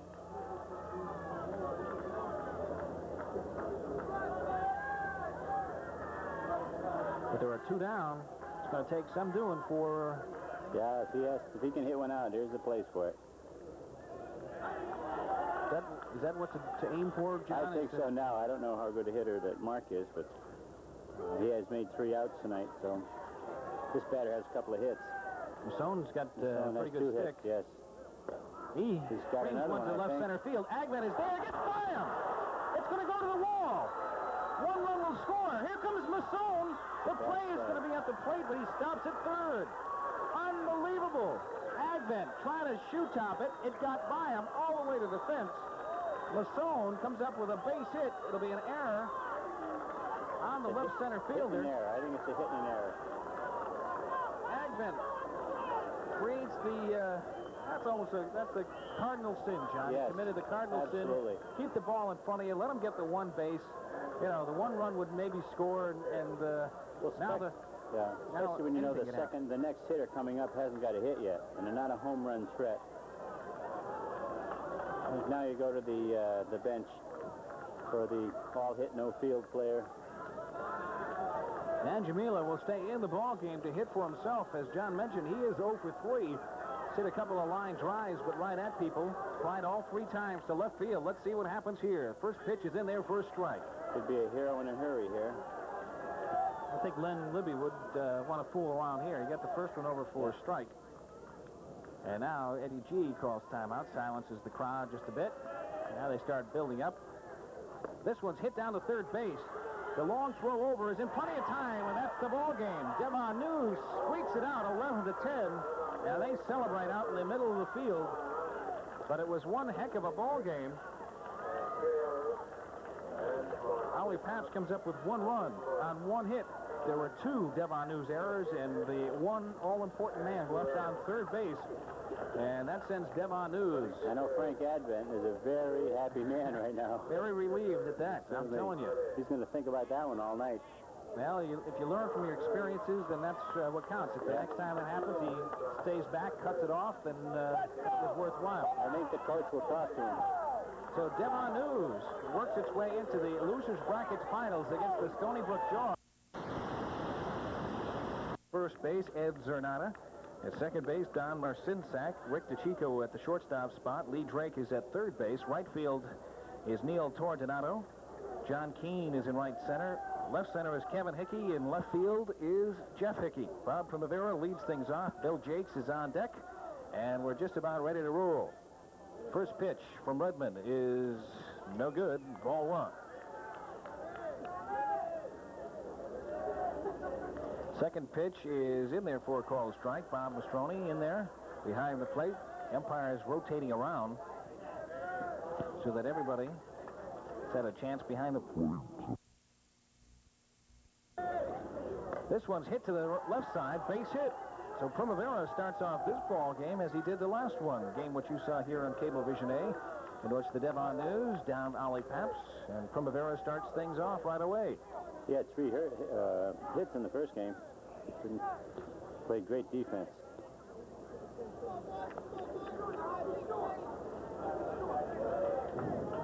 Stepping up now is Billy Jakes. Jakes also had 3 hits in that win over Ollie Paps. It's awful tough to come back, play a ball game immediately following a close one like they just played. This one's hit deep to right center field. The right center fielder's over there, and he makes the grab. That is John Keane. The throw into second base, Primavera standing up easily. Well, I don't think they're too tired. I think if they played today, they may be a little tired. But sometimes they're riding a high coming off an emotional game like that. Well, they know the winner here gets a chance to meet Kasdan in the championship game. And also the winner here gets a guaranteed shot to the state tournament, which is going to be held later this month right here at Rebestos Memorial Field. Rollins hits one hard to DeChico at short. He goes to first in time, 2 away. Nice to have a 6'7" first baseman. Yeah.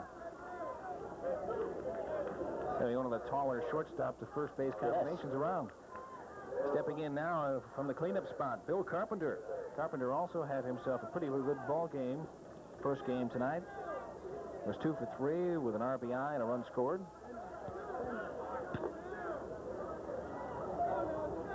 High pitch is called illegal by Mastroni. 2 away, top half of the first inning. Runner down at second base. Devon News and Stony Brook Jaws. This one's hit deep to left center field. The left center fielder there, and he makes the grab. That's Hickey. So one man left on, a base hit, but no run scored for Devon News. And we move into the bottom half of the first inning. It's tough. Devon News has been the away team both games tonight. That's tough to play under. It's nice to play one of them as a home team. You kind of take a little breather. You see some of the crowd still hanging in there. Well, I think we have a few more. Of course, you've got the two local teams with a good rivalry here. So, of course, people want to hang around for that. Stony Brook, of course, right from Stratford. And Devon News from right across the bridge in Milford. And both have played each other a number of times over the last several years in this particular tournament. Many times. Both good ball clubs. Yeah, they're very good ball clubs, and it's a shame that one of them has to be eliminated, but that's the way the tournament's played, and Kasdan has already proved themselves to be the best in the tournament. They've gone unbeaten so far into the championship game, and until somebody proves differently, they're the team to beat. So we'll get things started. Ed Zellick will step in. Zellick is the catcher, very fiery at that. I think Devon News will win it if their defense holds up. They start making errors, they don't have a chance. I think Stony Brook is on an emotional down from that first game. It was a tough loss. Very tough to lose. They lost at a 2-run homer in the bottom of the 6th inning. Put him behind. This one hit right back to Libby. He makes the grab and throws over to first and 1 away very quickly. First pitch and the first out. That'll bring up Kevin Hickey, the left center fielder. Hickey had a pretty good evening for himself the first time around tonight.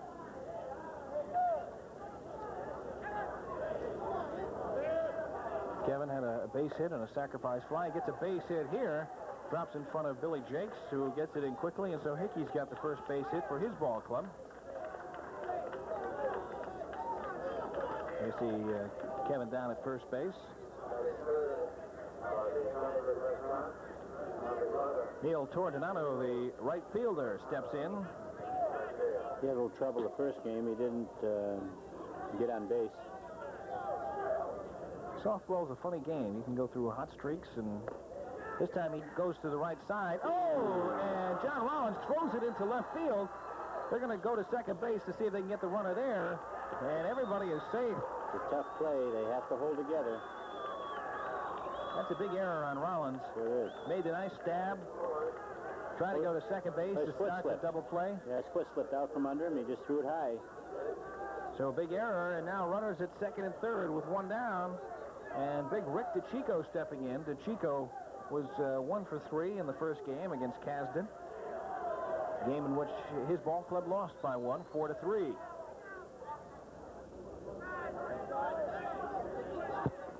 First pitch is outside for a ball. Second one is hit high and deep into center field. This will score the runner. Runner's tag. Throw is to third base, and it's into the dugout. He's going to score. He's going to try to score. Here comes the throw, and he's safe. 2-run score on the sacrifice fly on a bad throw. Steve Seidenberg was there, made the catch. No problem there. Overthrew the cutoff man again, John. We've seen that several times tonight. There you see Seidenberg. He knows what he did. Already the errors have hurt them. Put them in a hole.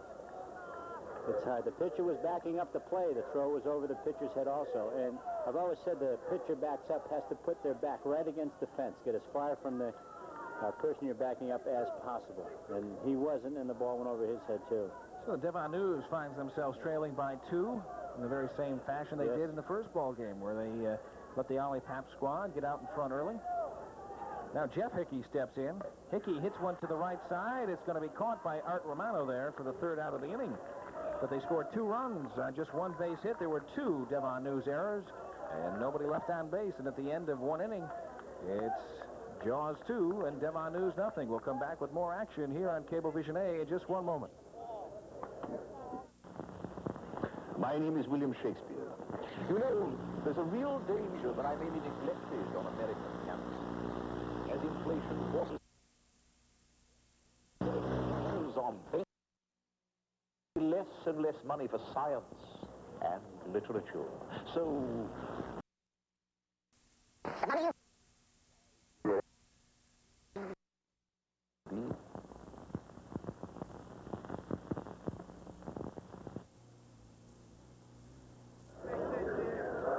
Devon News finds themselves behind, and they've got to do something to climb back into this ball game. Well, they have to come back quick just to keep the morale up on the team. If they don't score now, I think they'll go out in the field really worrying about this second ball game. Stepping in, Art Romano, the right fielder. Romano had a couple of hits and a sacrifice fly, a couple of RBIs the first game tonight against Ollie Paps. He fouled that one off. Strike 1.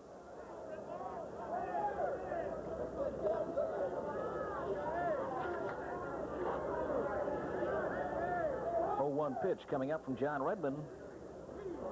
It's in there for strike 2.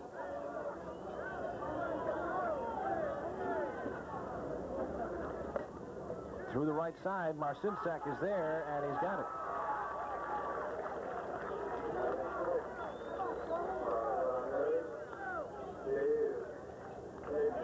Seidenberg steps in, see if he can atone for his error out there in right center field last inning, which allowed the second of the 2 Stony Brook runs to score. My own mind, I almost said Kasdan, and I almost said Ollie Paps. It's been a long evening of softball. Names run into each other. But it is Stony Brook taking on Devon News in the losers bracket finals. Here's a hit up the middle. DeChico's there, and he throws it past first base into the stands. That'll give him an extra base there. So there's a possible break for the Devon News. Chico had the ball plenty of time, rushed his throw a little bit over to first base and threw it very wide. As you take a look at Seidenberg, looking as to who he wants to talk to down at third base.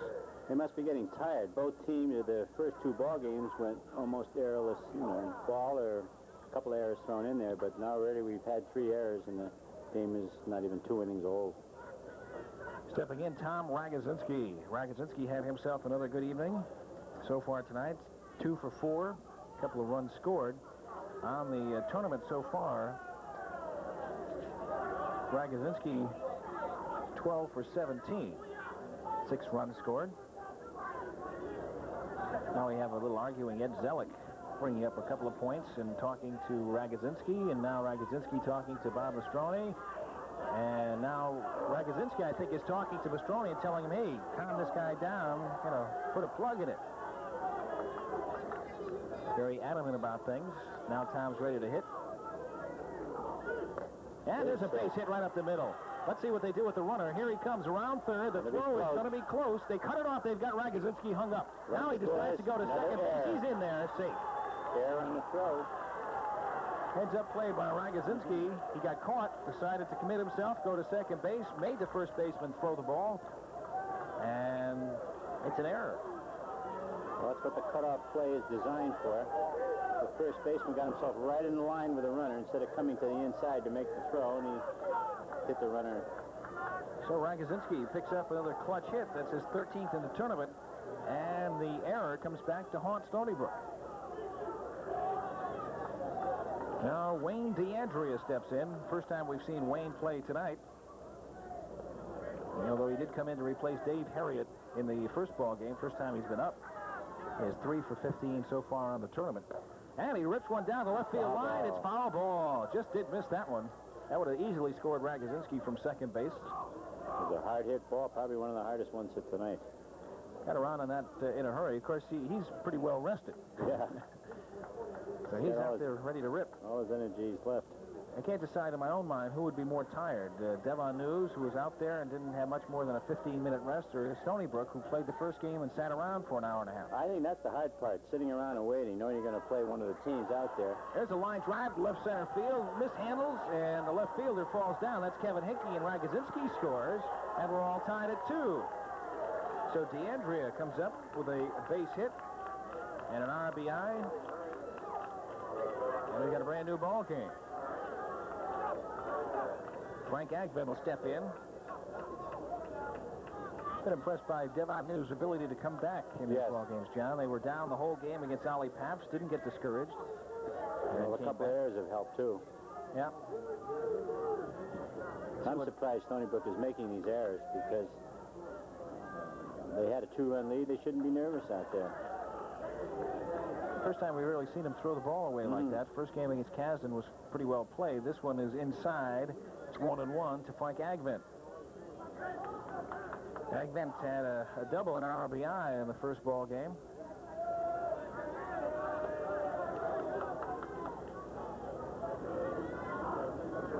Now we're ready to resume. And he hits one to the right side. Marcinsak is there, flips to Ed Zernata at first, and they're 2 away. Runner moving on over to third base. That's Wayne DeAndrea getting congratulations from Dave Harriet on his base hit.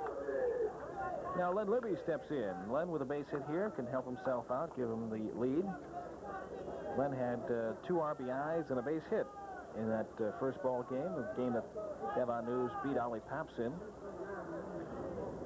Central Division ASA softball from Memorial Field. I think Lenny'd like to go into the third inning with a run lead. He's going to try to get a base hit here. There's a base. No, nice play by Lee Drake to rob Libby of a base hit. Great play. And Lee Drake went high in the air, speared it. I thought might have had a chance. Yeah. But that was a nice play by Lee Drake. We'll have to put a star down on the old scorecard. But not before Devon News scores 2 runs to tie the ball game. They did it on just 2 base hits. There was also 1 Stony Brook error, and at the end of 1.5, it's all tied at 2. You see, the 2s are wild. See, we've got some... I can't keep score. I have 3 hits. I must have made a mistake. I think I dropped my pen. No, you got 3 hits is right, John. I think there's so much action. 3 hits for Devon News. And only 1 hit. All right, see what we did? We misplaced 1 hit. 1 hit for Stony Brook and 3 hits for Devon News. We had it evened out at 2 and 2. All right, so the 2s aren't wild, which makes me feel a lot better about things as we move into the bottom of the second. Lee Drake. And as so often happens in baseball or softball, somebody makes an outstanding play in the field and... Take it up first. Take it up It's amazing how that happens, yes. I wonder what the law of averages is against that happening. Should we ask Bob Lewis? We've asked him everything else tonight. 2-0 now the count to Lee Drake. Drake was 1 for 3 in his first ball game of the evening. 2 for 11 on the tournament. 3-1 now.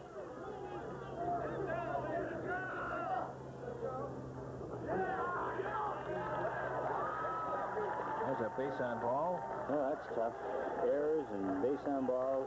Somebody's getting tired out there. John Kane steps in, the right center fielder. First pitch from Libby's outside, ball 1. Runner at first, nobody out. Ball 2, he can't find the base. Yeah. Not something you want to do. Slow pitch softball, and there's ball 3, and you know they're going to stand up there until he does put it over. I think the coach better go in and talk to the pitcher. 2 walks in a row. 2 walks in a row. I've never seen that before. You know what's really funny is that we talked to John Lewis, Bob Lewis, before the start of this game. In between games, John, he said, I said, good ball game, huh? A lot of action. He says, yeah. He says, you don't never know what you're going to see here. He says, you're right. He said, we've seen just about everything from the beginning of the tournament. And now we've seen, first time in the 6 games that we've done for the tournament, a pair of walks back-to-back. We had a hitter go 8 for 8 in the tournament, or 9 for 9, whatever it was. 9 consecutive hits. Zernana hits one deep to right center field. The right center fielder Siedenberg is there, grabs it. The runner tags. Another bad throw. Another bad throw. You're right, John. Allowed that runner to go up. That's not. I don't think it's an error. I just think it's a fielder's choice. There's a mental error. Mental error that doesn't go down in the book, but in the coach's mind, it should go down. He should throw that ball into second base. Runner already down at third, had no shot at him whatsoever. Now both runners are in scoring position with 1 out. John Redmond steps in. He can help his cause immensely right here. First one is no good, ball 1. So Len Libby may be getting a little bit tired out there, even though you don't get tired really throwing the ball in softball. Maybe losing his concentration a little bit. He can't find that plate. He doesn't want to put it right down the middle, but he can't find what he had before. 2-0 now to Redmond. There's a strike, 2-1. Still trying to nibble. Got that one over the outside corner. This one is hit to the right side, base hit. Let's see what happens. Second run is going to be held up. The throw is high, and the runner goes down to second base. And now Devanu is starting to commit some costly errors. Both bases on balls, now come in a score. It hit in an error, so Redmond will get 1 RBI, and the other will score on the error by Art Romano out in right field. But it's so crucial to hit your cutoff man. That time he would have gave up the 1 run and held the other runner maybe at third base. Instead, they try to throw all the way into home, and could be that the grass may be getting a little slippery out there, too, Jerry. I think they should know after the other night, as soon as the dust sets in out here, this grass gets wet. Don Marcinsak hits one out to right field, driving Romano back, makes the one-hand grab, throws to second base. Now he hit the cutoff man in a hurry. Maybe he shouldn't have had a shot, but the coach decided to cut it off. And there are 2 away. Runner at third. Stony Brook leads it by 2. Been able to put a couple of rallies together with a couple of errors. In this ball game, 2 walks, 2 or 3 errors. Ed Zellick will step in. The leadoff hitter fouls one down the right field line. Got a good piece of that one. Hit back to the pitcher to start off the bottom half of the first inning. Ed Zellick last inning was having a running conversation with the other bench. I don't know what's going on, but... Well, we noticed that he did that in the other ball games as well that we've covered with Stony Brook. He's quite excitable. And this time he goes to the left side. Strike 2. Does that one more time, and he's out, of course. Nice grab by one of the fans. Well, the team should throw him out there the way they've been mishandling the ball this ball game. Combination of a lot of things, I think. We've talked about being tired a little bit from taking the edge off their game from having played already today, maybe twice. And maybe the wet grass. This time he hits one down the right field line. It's foul ball, and he's out of there. So Ed Zellick is retired, and that ends the second inning. Sometimes you lose your concentration, and that's important to maintain throughout the games, and that happens, especially from an emotional high. We tell our girls, you concentrate for 7 innings on everything, and it's hard to do, but you have to discipline yourself to do it. All right, we'll see if Devon News can get their concentration back in the top half of the third inning. 2 runs on just 1 base hit for Jaws. They take that 2-run lead. As you see, we go into the third inning in just 1 moment.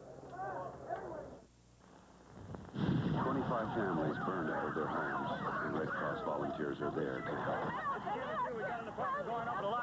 Last year, Red Cross volunteers helped more than 300,000 families when disaster struck. Join Red Cross. Help us help the folks in your community. Together we can change things. You'll see, yes, you'll see, we're the American.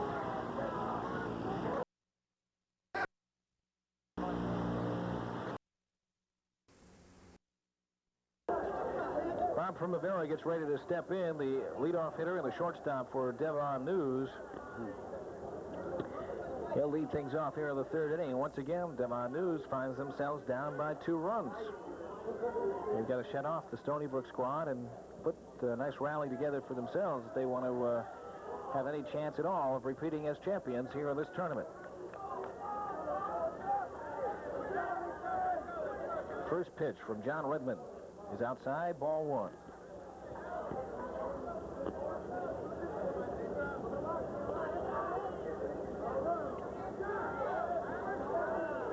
See a shot from the right field side. It's taken for a strike by Primavera. Bobby's on a little bit of a hot streak. 4 hits in his last 6 at-bats.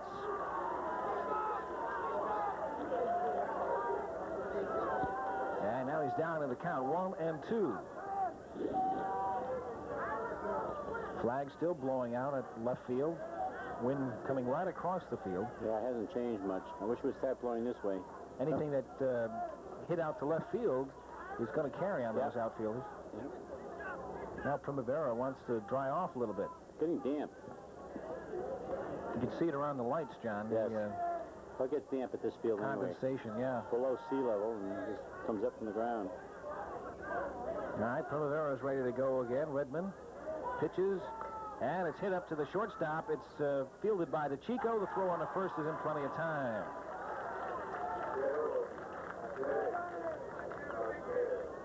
That'll bring up Bill Jakes. Jakes flied out to the right center fielder, his first time up.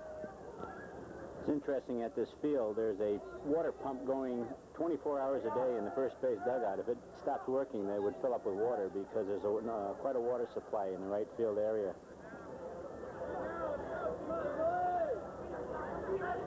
The ground crew was telling us that they replace that every once in a while because it burns itself out. It's working all the time.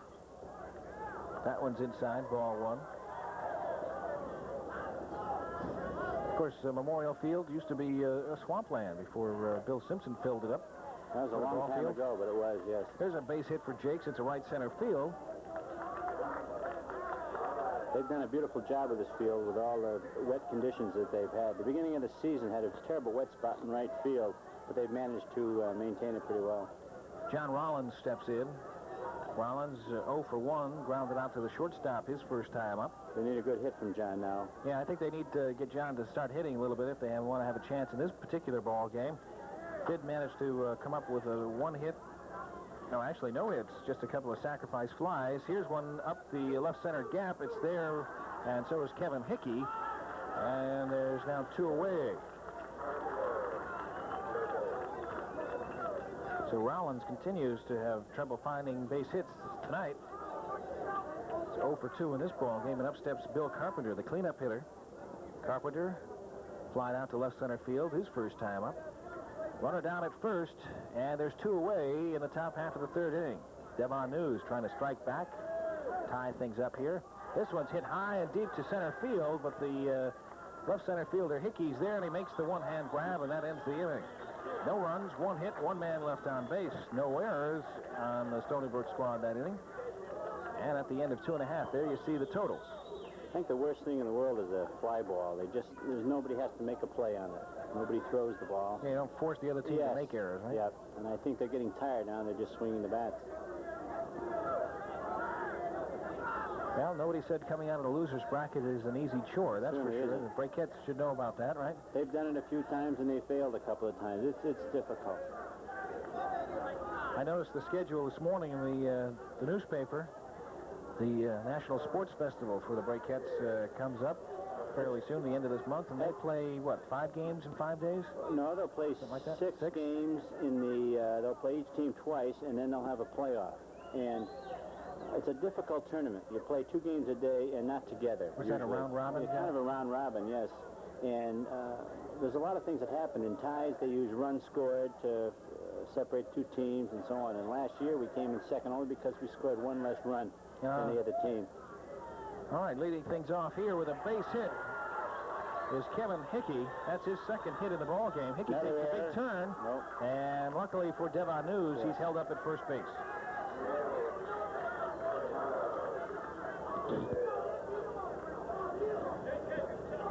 So Stony Brook continues to attack Len Libby. That's only their third base hit in the ball game, however. They've got 4 runs. Hitting the ball hard. And now there's some delay before Neil Tordonato comes in, the right fielder. 0 for 1 in the ball game, reached on an error by John Rollins in the first inning, which opened the gates for 2 runs. If you really look at it, Stony Brook shouldn't have any runs on the scoreboard. They haven't earned any, really. A couple of walks last inning hurt Len Libby. Yeah, he'd have been out of the inning. A couple of errors. That's 1-1 now, the count. To Tordonato. Rick DeChico standing on deck. This one's hit high to left center field. Agvent's there, makes the grab, and throws out to the cutoff man, who misses it, and it goes right to Tom Ragosinski at second base anyway. That's the point of trying to hit the cutoff man, because if you miss him by a little bit, somebody's going to be right there to back him up. If you miss him by a lot, forget it. Nobody's there. So DeChico steps in with 1 down, man on first.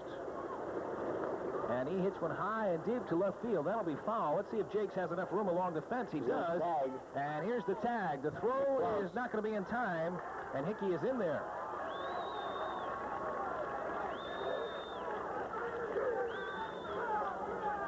That's like a stolen base. Yep. Puts him in scoring position, the base hit, now he can score a run. One importance, though, it's 2 down now, as opposed to if he had an opportunity to steal base in like regular baseball, you'd be able to steal and not have to worry about the man flying out to get you over there. But Jakes made a nice play, got to the fence. This one's hit to right center field. It could be trouble, and Agvent's there in center to make the grab, and that retires the side. No runs, 1 base hit, 1 man left on, no Devon News errors, and at the end of 3 innings, you see the score. Stony Brook holds on to a 2-run advantage.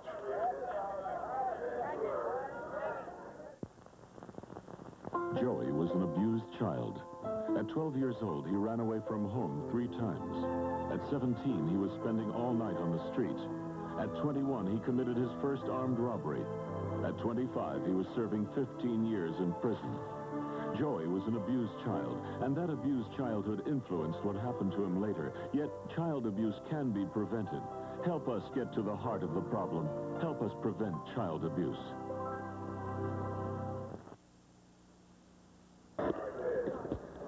All right, moving to the top half of the 4th inning. Mike Sella and John Stratton at Memorial Field. There's Pete DiOrio. Pete looks like he's had better nights out somewhere. Yeah, his legs are getting a little tired. He's got to carry a lot of weight around out there. Does a great job out there, though. Yeah, he's a good umpire. Art Romano steps in. He grounded out to the second baseman his first time up. I'm surprised we really haven't any good rhubarbs out here. Haven't been really close plays. Closest thing we had to a rhubarb was, of course, when Tom Ragosinski was up last inning talking to Ed Zellick, the catcher for Stony Brook. Disagreed on maybe Mr. Zellick's choice of words about some of his players.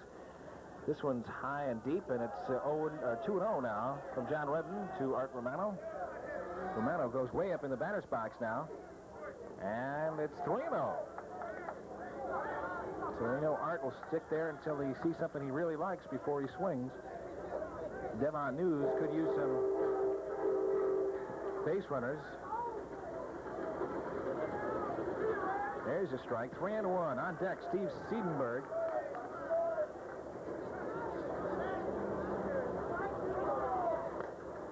Hit to DeChico on 1 hop. Throw over to first in plenty of time.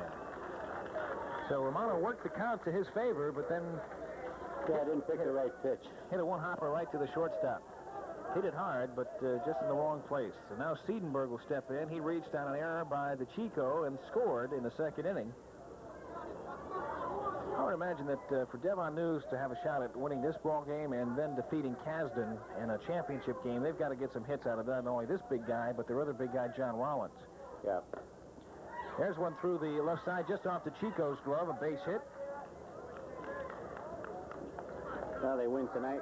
Both teams have to come back and win 2 games tomorrow, so it's been done before. Yeah. Tom Ragosinski will step in. Ragosinski has a base hit, an RBI, and a run scored, all coming last, let's see, in the second inning.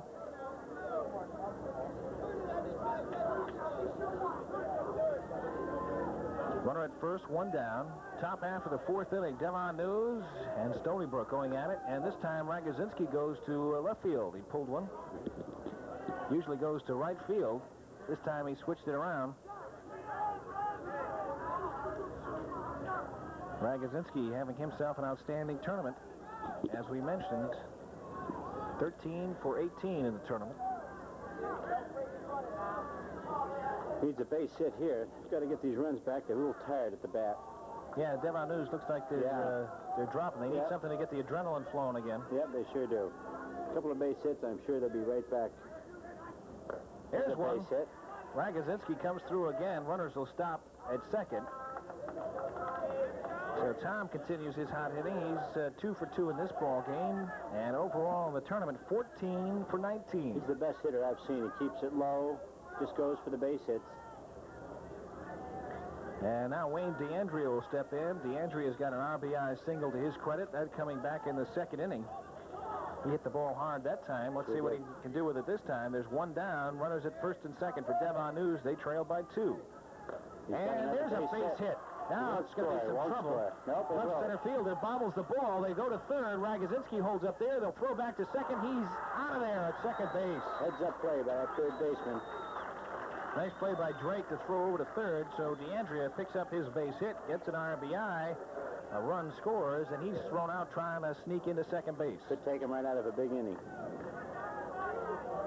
That's the value of hitting the cutoff man, John. We talked about it a number of times, but that's one of the most fundamental things in baseball that you learn. The first thing, you hit the old junior major league or little league or pony league or bronco league. That's the one thing coaches tell you time and time again. Hit the cutoff man. There's a particular reason for that. And I think you have to explain the purpose to everyone when you tell them to hit the cutoff man, what the purpose is. And then when they understand the purpose, then it's easier for them to do it. Takes the pressure off the outfielder's back. There's one hit down the right side. Tornado is there and just does spear it. Nice catch. Neal looked like he misguided that, misjudged that one a little bit. He almost guided it right over his head. Yeah. But Devon News strikes back, 1 run on 3 base hits, no errors on Stony Brook, and there you see the totals. That heads-up play by the third baseman cost Devon News a run. At least a run there, right? Because that would have been a sacrifice fly. Got a run in. Yep.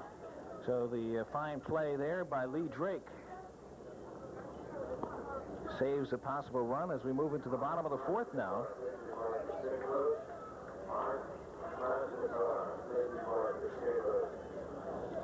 Good shot of Bob Mastroni and Eddie G. Eddie G was a super slow pitch player for many, many years. He played with Afro Lycoming when they're doing their championship days. He's a great umpire. Lee Drake will step in. Lee walked and scored in the second inning. One of 2 players to walk in that inning and come around to score eventually. He's made a couple of nice plays out in the field as well tonight.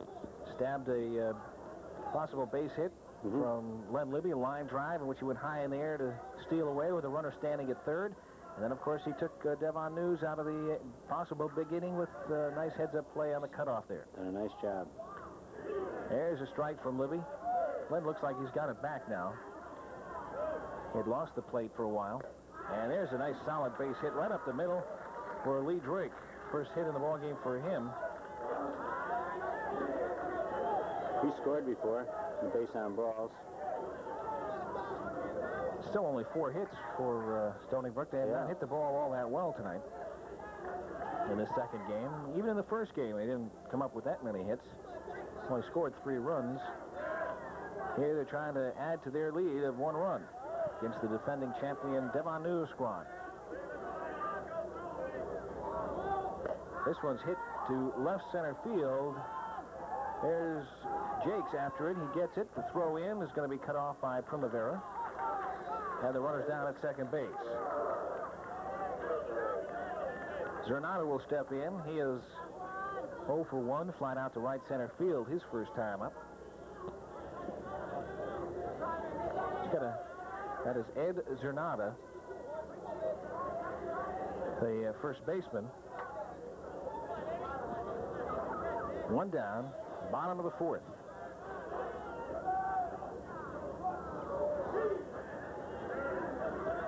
After watching all these games, I think that almost 50 to 60% of all hits go up the middle. It's the weakest point. Yeah. And there's one to right center. Let's see what happens here. Siedenberg is up with it. He'll hold up. And he runs it all the way in. As they hold up Lee Drake at third base. There's a base hit for Eddie Zernata.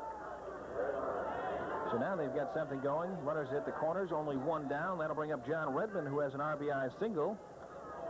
I don't like that play where the outfielder runs in with a ball. I know it's difficult sometimes, but I hate to see anybody throw on the run. A lot of errors are caused that way. He should get that ball into the cutoff person as fast as possible. Yeah, then the cutoff person can run it in, right? Yeah.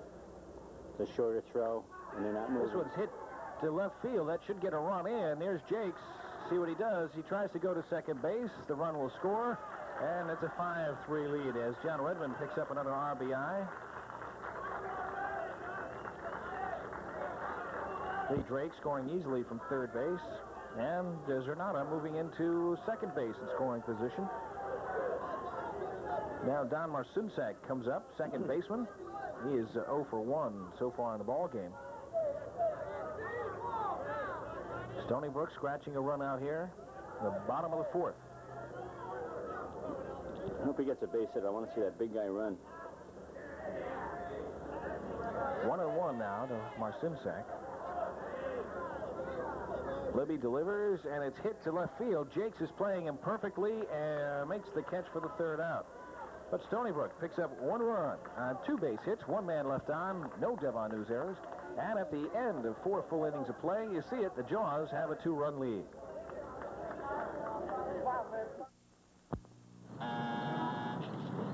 Yes? Special delivery. McGruff here. 2 years ago in Detroit, the crime business was booming. So these folks got together with the cops and formed a neighborhood watch program. Nice going, guys. You know, crime here dropped 50%. We made a difference. And you can, too. Find out more. Write to this address and help take a bite out of crime. Central Division Tournament of the Connecticut ASA men's softball. And we're at Memorial Field, top half of the 5th inning in the losers bracket finals, I guess you would call it. As the winner here advances to the championship game, the loser goes home until next year. Len Libby will lead things off against his counterpart, John Redmond. First pitch is in there for a called strike. This one's hit deep to left field. It's going to be out of play, though, down by the hot dog stand. There it goes. 1-2, or 0-2 now to Libby.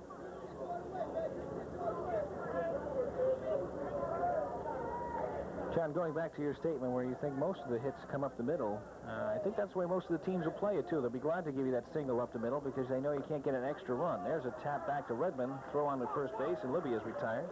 But I notice I look straight up the middle, and fast pitch, there's the center fielder usually stations himself right in back of second base in a straight line. But as I look out here, the fielders play in the right center and the left center position, leaves center field wide open. I think they're teasing the hitters, and well, also, interesting. You get the two fielders to back up there in center field, and that's the easiest place to get the ball through the infield. So consequently, most of the players trying to go up the middle. Of course, you get your power hitters like a Rollins or a Siedenberg or a Rick DeChico or Ed Zernata. They try to pull the ball, get it over the infielders anyway. I think what they do is they give you the middle and they pitch inside or outside on you, and it's... What I don't see... Hit to right side. It's nice grab by Neil Tordonato. The good thing he caught that. It could have been 4 bases. So Primavera flies out to right field. A nice play by number 11, Neil Tordonato. And you see John Kane talking to him, hey, nice catch, but what happens if it goes by you? So that could take some steam out of him. Now Billy Jakes will step in. Jakes 1 for 2 on the night. I've seen some fast pitch tournaments lost because of outfielder play like that. Ball gets by him, it's 4 bases. There's no one backing you up in the corners. Jakes singled in the third, and he flew out to right center field in the first. As I was saying before, I'm surprised the hitters don't move around a little bit more in the box as the pitch is coming. They have all the time to shift. There's a base hit. Their feet. You see some of the big power hitters do that. They shift around and they sort of take a half step, try to get their stride. And I haven't noticed that too much. I know they all take a closed stance and they can go either way that way. And I haven't seen them move too much. All right, John Rollins gets ready to step in. The big guy who's hit a couple out of the park in this tournament has not had a good night tonight. He's 0 for 2 in this ball game and 0 for 4 altogether on the night with 2 sacrifice flies. First pitch is outside, ball 1. There you see Bill Jakes at first base. And there's a rip into left field, base hit. Jakes will stop at second base, and Rollins has got his first base hit of the night. I think they're very good. They'll give him that base hit. Carpenter steps in. He is 0 for 2, flied out both times to left center. He's hit the ball hard, though. Base hit here could make things interesting. Devon News desperately needs to claw away at that lead. Yeah, they have to get one back. A clutch base hit from their cleanup man right now, Bill Carpenter. Runners at first and second. Jake's down at second. Rollins down at first. Top of the 5th inning. Devon News trailing Stony Brook by 2. Slow pitch action taking place at Memorial Field in Stratford. 3-0 now to Carpenter.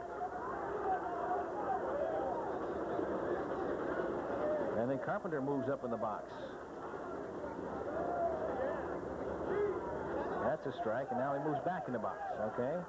So you see Bill Carpenter, he's adjusting his position in the box in between pitches. There's 2 strikes on him, 3 and 2, and now he's got to swing away.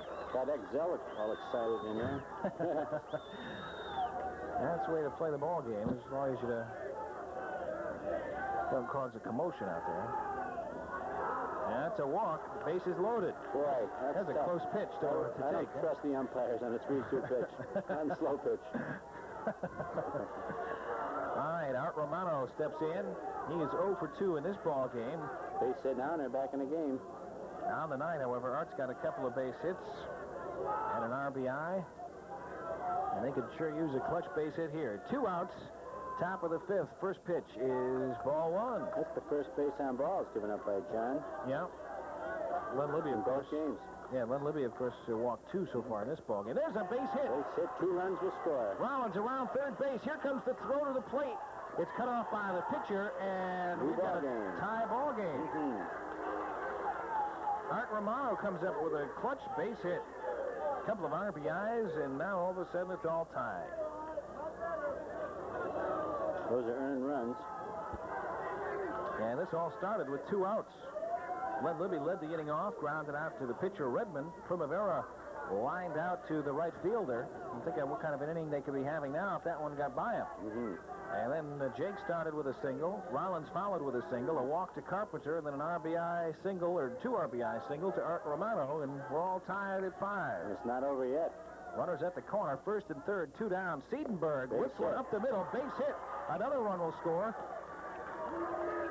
Romano stops at second base, and now Devon News leads it 6-5, and all of a sudden the adrenaline starts flowing on the Devon News side of the field. Brings everybody out of the dugout. A couple of high fives, and you're ready to go, right? Yeah. Okay, Tom Ragazinski steps in. Ragazinski is 2 for 2 on the night. He's got Dave Harriet down at third base, I believe, as acting as third base coach. He's out there talking to Artie Romano. Says, look, there's 2 out. Ball gets hit. Run like to Dickens, and watch me. I'll tell you whether or not to go. There's Siedenberg with another clutch base hit. I think he gave him the hit and run signal. You can see the difference in this inning, John. Both John Rollins and Steve Siedenberg, the people we said that had to hit for Devon News, came up with base hits. And there's one through the right side. Ragazinski comes up with his third base hit. Here comes the play at the plate. Zillick has to go outside the first baseline to pick up the throw, as you saw, and the run scores. So a base hit by Ragazinski, his third in the ball game, and that's another RBI, and Carpenter motors home. And now it is a 7-5 ball game. It was Art Romero that scored, I think. Oh, Art Romero, okay. That's right. That would have to be Artie to score. That would be 7. I was one off on my circles here. If Devon News goes on to win this thing, it's going to be the fault of Tom Ragazinski. He has been super at the bat. Now Wayne DeAndrea steps in. DeAndrea did not play in the first game that Devon News played tonight.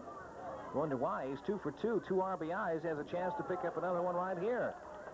John Redmond having his problems this inning. Devon News has erupted for 4 runs. 2-0 now. A little control problem by Redmond, too. There's a strike. And now DeAndrea steps back in the box. I think a good throw by the right fielder on the last play. He'd been out at the plate. There's strike 2. DeAndrea had a thought, lifted that front leg, and held off. 2-2 now the count. Top of the 5th, Devon News rallying back from a 2-run deficit. They're ahead by 2 now.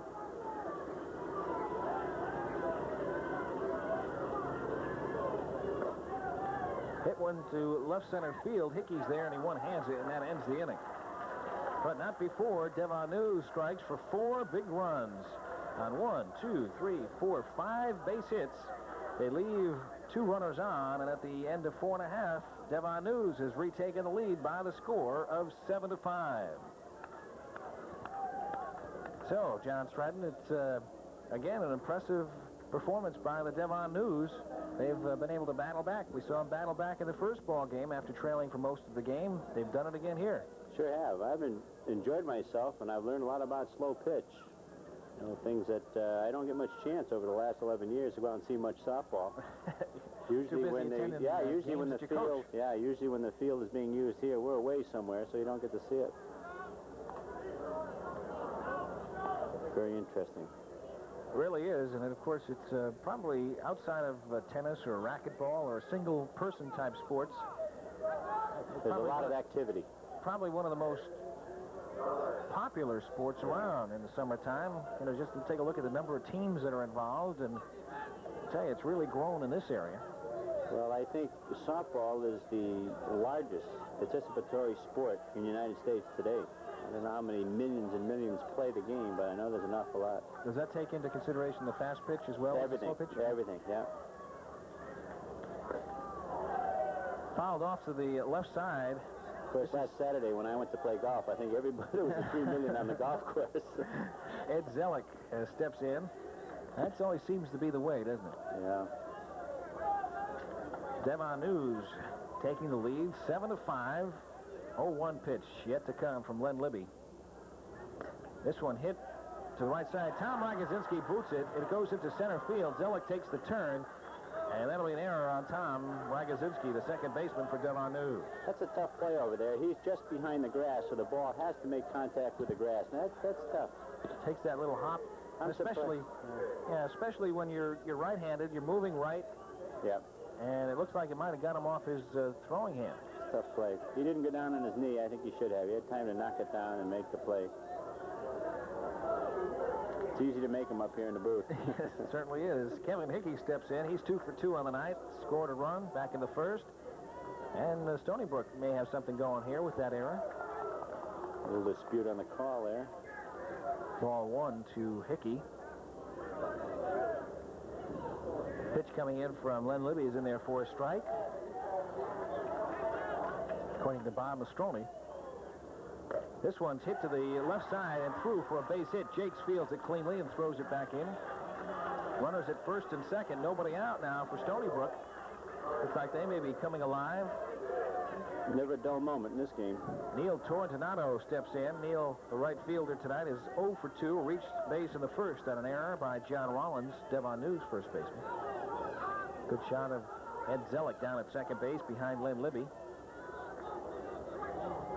Pitch comes in, and it's hit to the right side. Base hit. Romano feels it. The throw comes in. It's cut off by Libby, and the bases are loaded. Nobody out. So back and forth we go. And now the cleanup hitter, Rick DeChico, steps in. There you see number 11, Torrentinato, down at first base, and this is DeChico, the cleanup hitter for Stony Brook. The fans are coming alive over there. Bases loaded, nobody out. Third base side. And he rips one down the left field line. Up. Watch out. rattling around down there by the refreshment stand. 0-1 the count to the Chico. Rick is a big guy. He's 0 for 1 tonight. He's got an RBI on a sacrifice fly from the first inning. The wind's blowing in a little bit now, so I don't think we'll see one go out of here.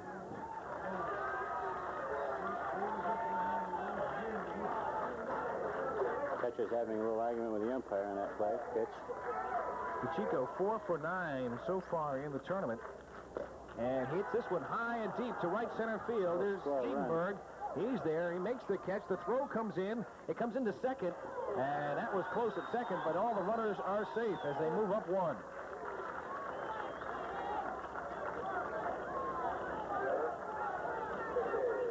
Chico gets his second RBI on his second sacrifice fly of the evening, and there's 1 down. Runners still at second and third. We've got a 1-run ball game now as Jeff Hickey steps in. Jeff is 0 for 2, flying out to left center and flying out to right. Ed Zellick down there still leading the cheers. He gets his team up. You need somebody like that on every team. They do. As long as they don't get out of hand. Here's Hickey, hits one to Rollins, who knocks it down. 1 run will score. We've got a tie ball game, and that'll be a base hit. That's too bad. I think Tom Ragazinski had a shot at that. Base hit and RBI officially now for Jeff Hickey. That scores Kevin from third base. Tordonato down there at third base now. Runners still at the corners, first and third, still only 1 down, and now we're all tied up once again.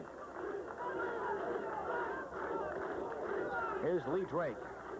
Drake singled his last time up. He's also walked, and he scored 2 runs tonight. First pitch is low for a ball. And a base hit to right field. Another run will score. Hickey flying around the bases. They're going to send him. They should. And he's out at second base, but Hickey will score. And now they lead by 2 runs, 9-7. So it's a base hit for Drake. He only gets 1 RBI. Tordonato scores from third base. Hickey flying from first base. The throw went into second base, and they got Drake. 9-4. And now we got 2 down, but Stony Brook breaks back on top by 2 runs, 9-7. And now, what's the story? Tom Ragazinski comes in. Siedenberg is there. Siedenberg might have fallen down and got all wet out in the outfield and tried to come in and clean up his hands. It's a nice play by the second baseman down there. The throw should have come home to cut off the run, but they did get an out. It was important also. I'll tell you, Stony Brook, the third base coach, showed me something there. He had Hickey flying all the way. He saw the head of steam he had. He said, hey, you prove it that you can throw us out at the plate, and Hickey scored all the way from first on a single. Well, he read that outfield throw well. Did a nice job down there. Stepping in now, John Keane. Keane 0 for 1 officially in the ball game with a walk and a run scored. 4 runs are in the bottom of the 5th. And Stony Brook has taken a 2-run lead. So back and forth. Some of the fans in the stands start trying to cheer up the Stony Brook squad. This one's hit back to the pitcher. Libby fields it, throws over to first in plenty of time, and they're 3 away. But 4 runs come across the plate on 4 base hits and 1 Devon News error, and at the end of 5 innings, there you see the score. Jaws back on top by 2. What a ball game. Cablevision A reaches out into space to bring you the best in satellite programming. During the day, Cablevision A presents Daytime, the finest in women's television. Then at night, it's sports, sports, and more sports for Madison Square Garden and the USA Network. So whether you like spending a quiet afternoon, learning something about yourself and the world around you, or an evening of fast and furious action, Cablevision A is the place to be. Daytime, the first and only daytime program designed just for women. Daytime is loaded with stars, experts, and special guests you'll want to meet. We spend time on health, family, relationships, food, comedy, news, and home. It's information to make your life a little easier and a lot brighter.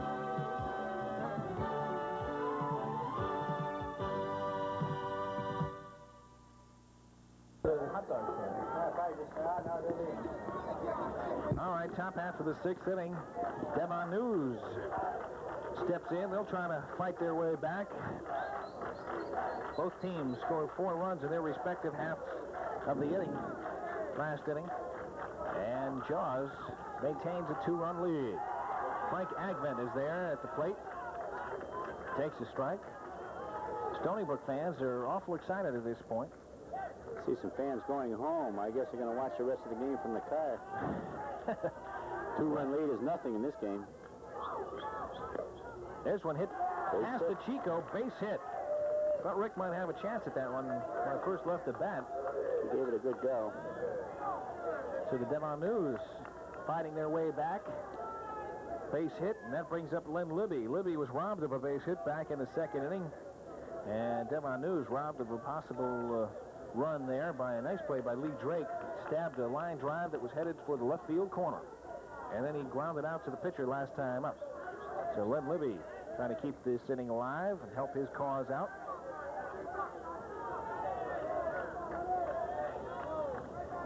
Pitch comes in. It's over for a called strike. 1-1.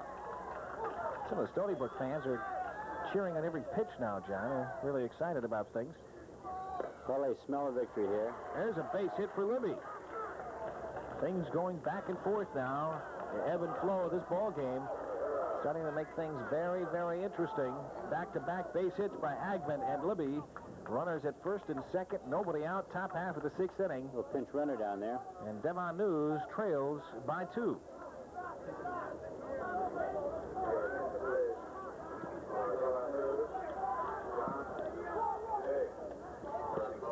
So John Jakes comes in to run for Len Libby, and we'll see Len come back in top half of the, or the bottom half of the sixth inning to pitch again. But John Jakes on at first. Sort of almost like a courtesy runner used to be called, John. Yeah.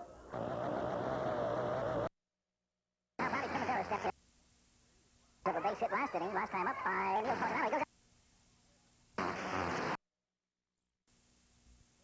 on one hop to Zellick at home plate, and now the bases are loaded. Nobody out. So the Devon News trying to strike back, and they're doing it rather effectively. They certainly are. They'll score here. This is makings of a possible big inning. As you take a look at Bobby Primavera down at first. He just finished up with that base hit. This is what bothers me about slow pitch. The pitcher is completely at the mercy of the hitter now. There's just no way you can get that person to hit where you want him to hit it. A run has got to score here. I don't see how it's possible not to unless he pops up to an infielder or a ground out.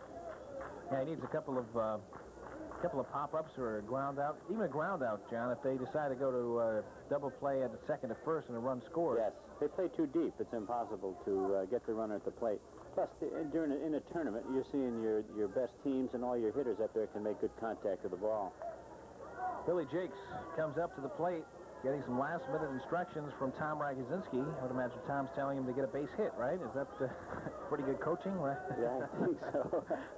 And when it works, you just say, well, see what I did? Yeah, I told him to do that, didn't I? Yeah. All right.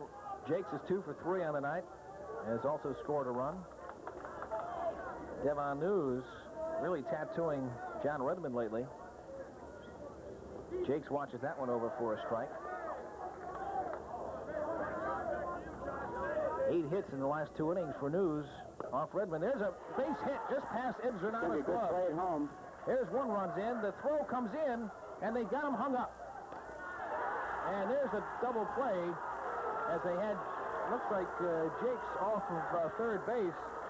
They had him dead to rights. They probably should have just stopped him at... Yeah, I'm not sure what the coach did. The coach might have held him up. The coach at third base tries to give the runner all the time he can, and then at the last second, he'll hold it and get back to the base, and the player has to react quickly. If they don't, that's what happens. In a situation like that, that runner that's on second now should have gone right into the base, knowing that... Yeah, because then everybody else could have moved up one, right? Yes, and we'd had a runner at third base and one out and still a chance to tie it, but now we have no runner at third base. John Rollins up. Got a base hit his last time up. He's 1 for 3 on the night. First and second, 1 down. 1 strike pitch to Rollins. 2 high. 1-1. Very entertaining ball game. Going back and forth. Devon News and Stony Brook Like two prize fighters, right? Yes, The two boxers hitting each other right in the middle of the ring, slugging it out. And these two guys are looking to get into the championship game. There's one outside. Taking advantage of every break, and it's been breaks that have caused this. That one's a little short. Rollins had an idea to go for it. And that'll be 3-1 now. He doesn't want to put him on. This way he can score in and out. Here's one hit to the left center field. It's a base hit, and they're going to hold up the runner. The throw comes into the infield, and the catcher is waiting for it, but John Redmond cuts it off. He had to hold him up. He had no chance to score. Bases still loaded. See, and there's you're talking about, John, about the runner John Jake should have come home, taken the out at home plate. The other two runners move up, and they would have scored another run there. Yep. So now we've got the bases loaded, one down. Bill Carpenter steps in. Carpenter is 0 for 2 with a walk and a run scored in the ball game. Takes a big, deep breath. Nerve-wracking time for everybody out on that field. Those are things you have to go over all the time. The coach has to tell them, look, when you're in a run down, stay in there as long as you can, let the runners move up. But many times they don't do that, and they get in a double play situation. All right. Here's Carpenter at the plate. Hops this one up. And the run will not score as third baseman Lee Drake grabs that one. Carpenter might have been just a little bit over-anxious. Didn't wait for his pitch. No. And now they're 2 down, and Art Romano comes up with the bases loaded. He had a clutch hit last inning, 2-run base hit. And he's also grounded out to second and grounded out to short. Yeah, that wasn't a good pitch. It was inside, and it was high and inside. I think he should have waited a little bit, a little pressure on that pitcher. Yeah. Obviously, he should have waited a little bit. All right, Romano in the same situation last inning. 2 runners in scoring position, came up with a base hit with 2 outs. Again, he faces the same situation. 2 outs, top of the 6th. Devon News trails by 1. This one's inside. Again, he did the same thing. High inside pitch, trying to get him to go for it. This time, Romano showed some experience, did not go for it. Waits out another one. 2-0 now to Art Romano, the number 5 hitter. Steve Siedenberg on deck. Here's a strike. Make him throw a strike, and now you're ready.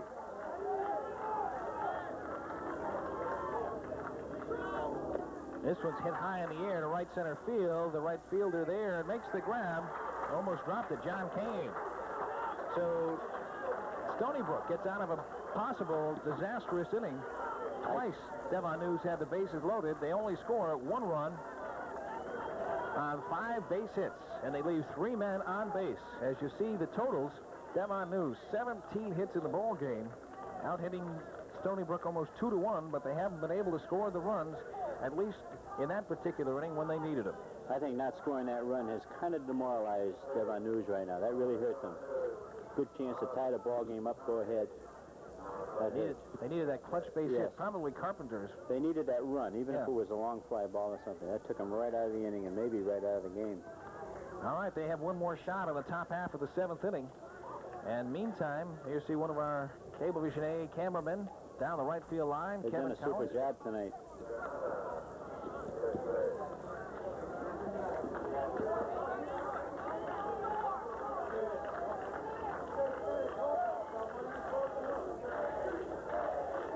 Ed Zernata steps in for Stony Brook. They'll be trying to put some insurance runs on the board right here. Bottom of the 6th, they lead it by 1. Zernata steps in. He is 1 for 2 on the evening, batting in the number 8 position.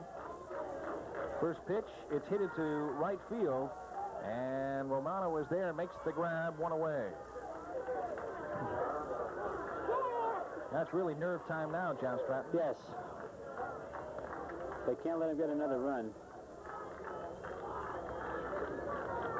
Yeah, 1 run's probably easy to be able to pick up. You can't 2 in relax. that situation when your back's against the wall, a little tougher. You just can't relax in this game at all. John Redmond steps in.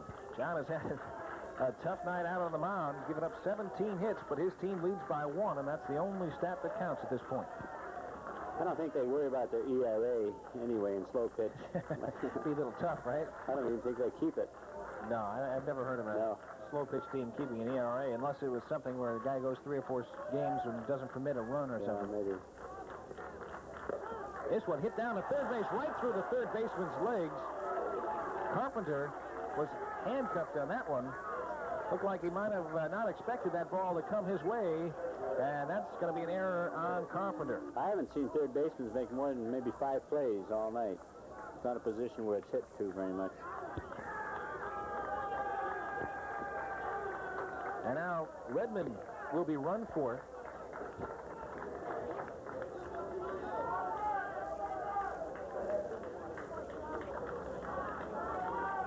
We'll wait for the announcement to see who is in there. Dick on deck on the phone with the dugout to get the number and the replacement, the name for our pinch runner rather.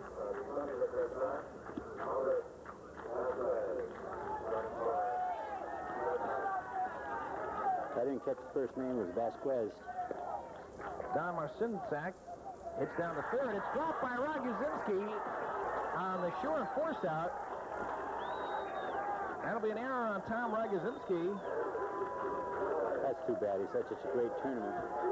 Really is. It's one of those where you have the ball, then you maybe try to think about getting the ball out to first, and you don't look it all the way in, and you just simply dropped it.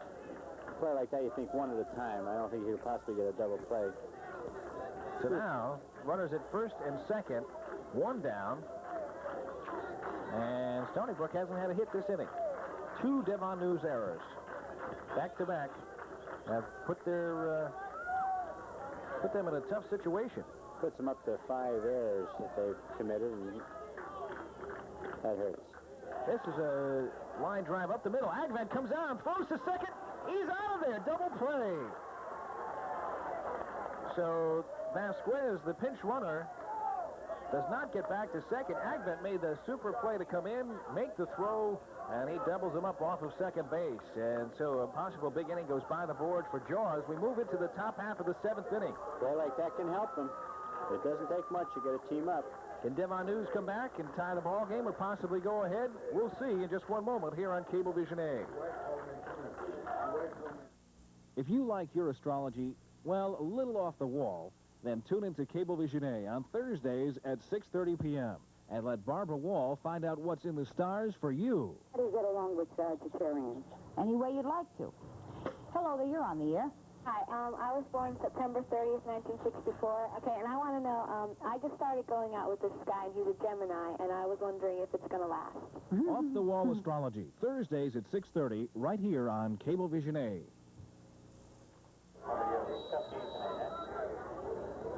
All right, we're moving to the top half of the 7th inning. Devon News trailing by 1. They need to put a run across here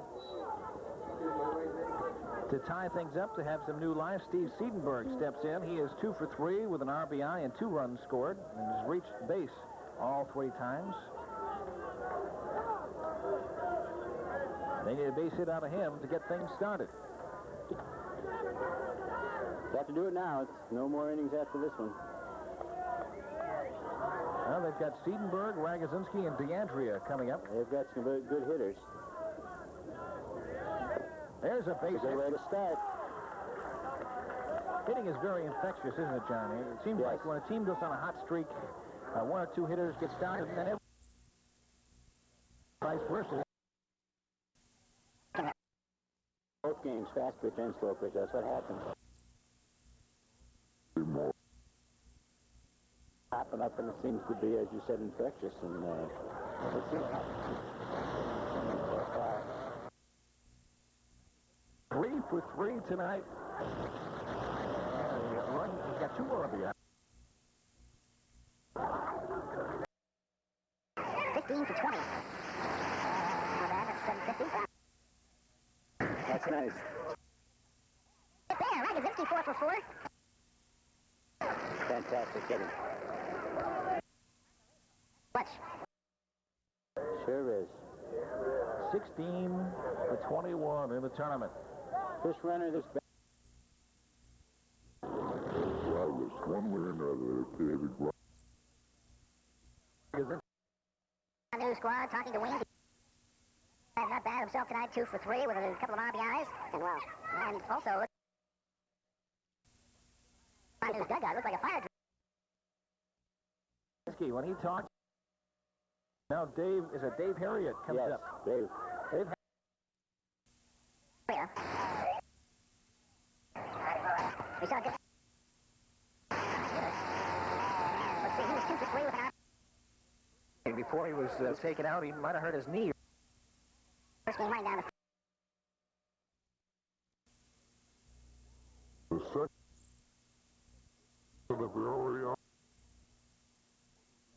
second, nobody out, top one ball game.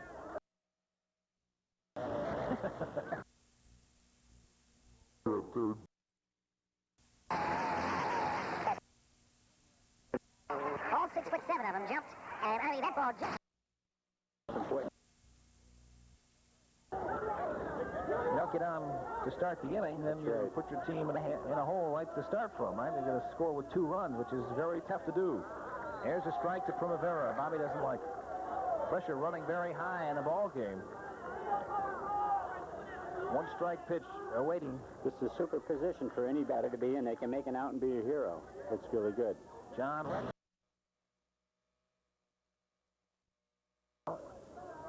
Here's, you see the runner down at third. Second base, Frank Agman at first base. At third base. He's safe. Just did get there. Harriet scores and scored 10-9. That was a very close play at third base. Sure was. Base hit, and they almost forced him at third. And the reason it was close is because that runner didn't slide. If the runner had slid, I'm surprised Eddie G didn't call him out, because usually umpires like the runners to slide. It makes it easy to call. But when you come in standing up, it always causes an argument. That's an RBI for Primavera. Give Devon News the lead, 10-9. Unbelievable. Bases loaded, 1 out. Unbelievable. And now for 4. Yeah, and a run scored, and he's got 3 consecutive hits in this ball game. There's Devon News continues to come back. And no errors. One hit deep to right field toward.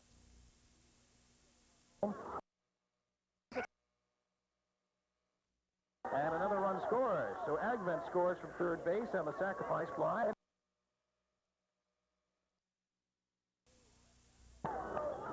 And Frank Agman gets 9. There is 0 for 3 with a walk tonight. He waited for that one. He came up with some situation before that, and I think he's thought about that. Side ball. So is to learn from his experience. You learn the guy pitched him high and inside. That should be the illegal pitch. It is. He's weighed him out this time, and last time he was anxious and he jumped on the first pitch. Bases loaded. That's the one you And it's hit deep to left center field. Hickey runs it down. He gave it a good try. And that ends the inning. Nice play by Kevin Hickey. Good thing he can fly, because he had to go a long way to run that one down. But the Devon News comes up with 3 runs on 5 base hits, and there were 3 men left on. And at the end of 6.5, you see the score, and you see the Devon News hits starting to mount up. We'll be back with the last half of the 7th, an exciting ball game coming up in just 1 moment here on Cablevision A. Hi, I'm Jenny Lee Harrison. As an actress, I've had to play all kinds of roles, but sometimes the most difficult role of all is just being yourself.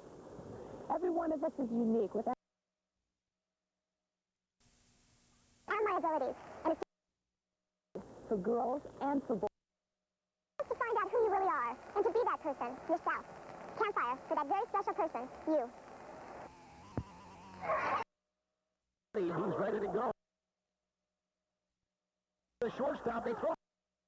By Primavera. Scorer's book has 1-6-3, give Living an assist as he got his glove on it initially. It went to Primavera, and they threw out the fast Kevin Hickey at first base. And now Stony Brook is got a couple of questions at the plate there. Thomas Carney dispatches that, and that'll bring up Neil Tordonato, who is 1 for 3. He's reached base on an error by first baseman at the time, John Rollins, and also a single back in the 5th. For Devon News. Certainly was. That deflection sure does. Happened to come off his glove, and it's right to Harriet. 2 outs. So now Stony Brook down to their last out. Some of the fans already leaving the ballpark. A change we should mention, Harriet went down to first base to play there. They moved John Rollins behind the plate. A little bit more defense there. Obviously, it was a good move. 2 down.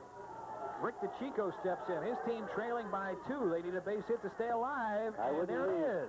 Base hit. I wouldn't leave this ballpark. Agvent throws into second base, but Rick DeChico comes up with a big base hit. And now the tying run steps to the plate. The person is Jeff Hickey. Yeah, pinch runner in for DeChico. And I recall from his UB days, Rick could run pretty well if his knee is not bothering him. I don't know what his condition of his knee is lately. It looks like they're going to leave him in there. And now Jeff Hickey steps in. Hickey is 1 for 3. He had an RBI single his last time up. Also has scored a run tonight. That's all on his shoulders. 2 down. Strike 1. And it's hit. Past Wagozinski's glove. Base hit. Fielded by Romano. They've got Hickey off base if they want him, and they decide to hold it up. Play it safe.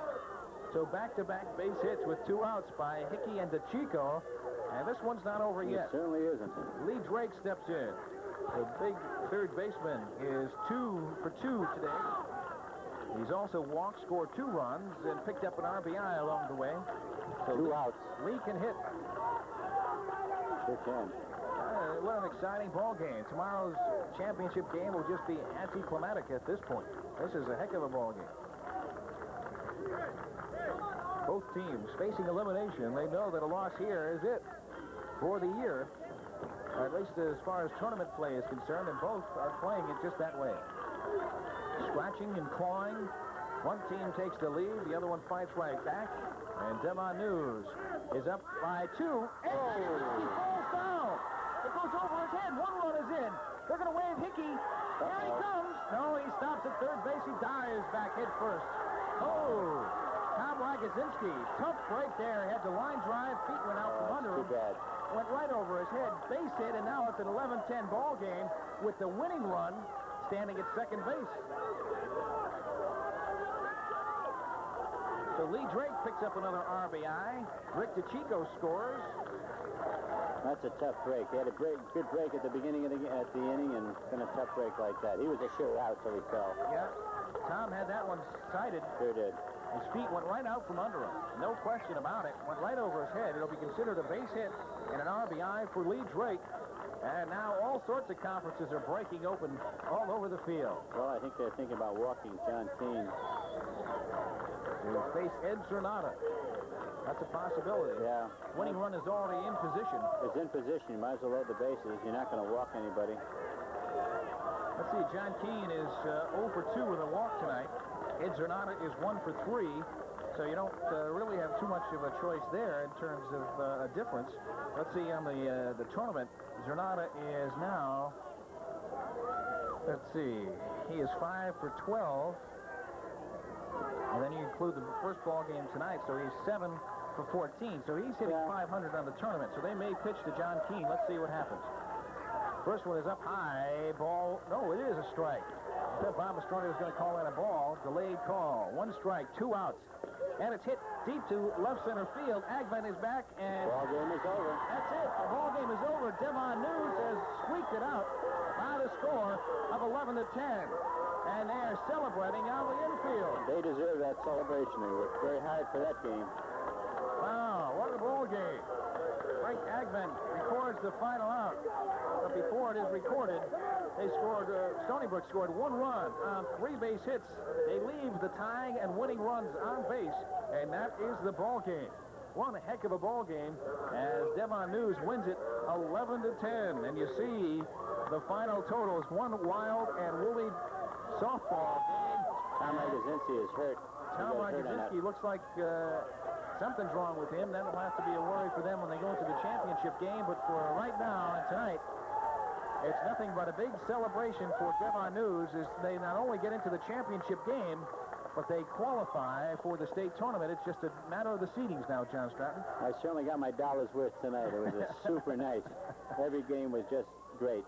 All right, we'll be back in just one moment to wrap things up from Memorial Field as the crowd rolls out of here.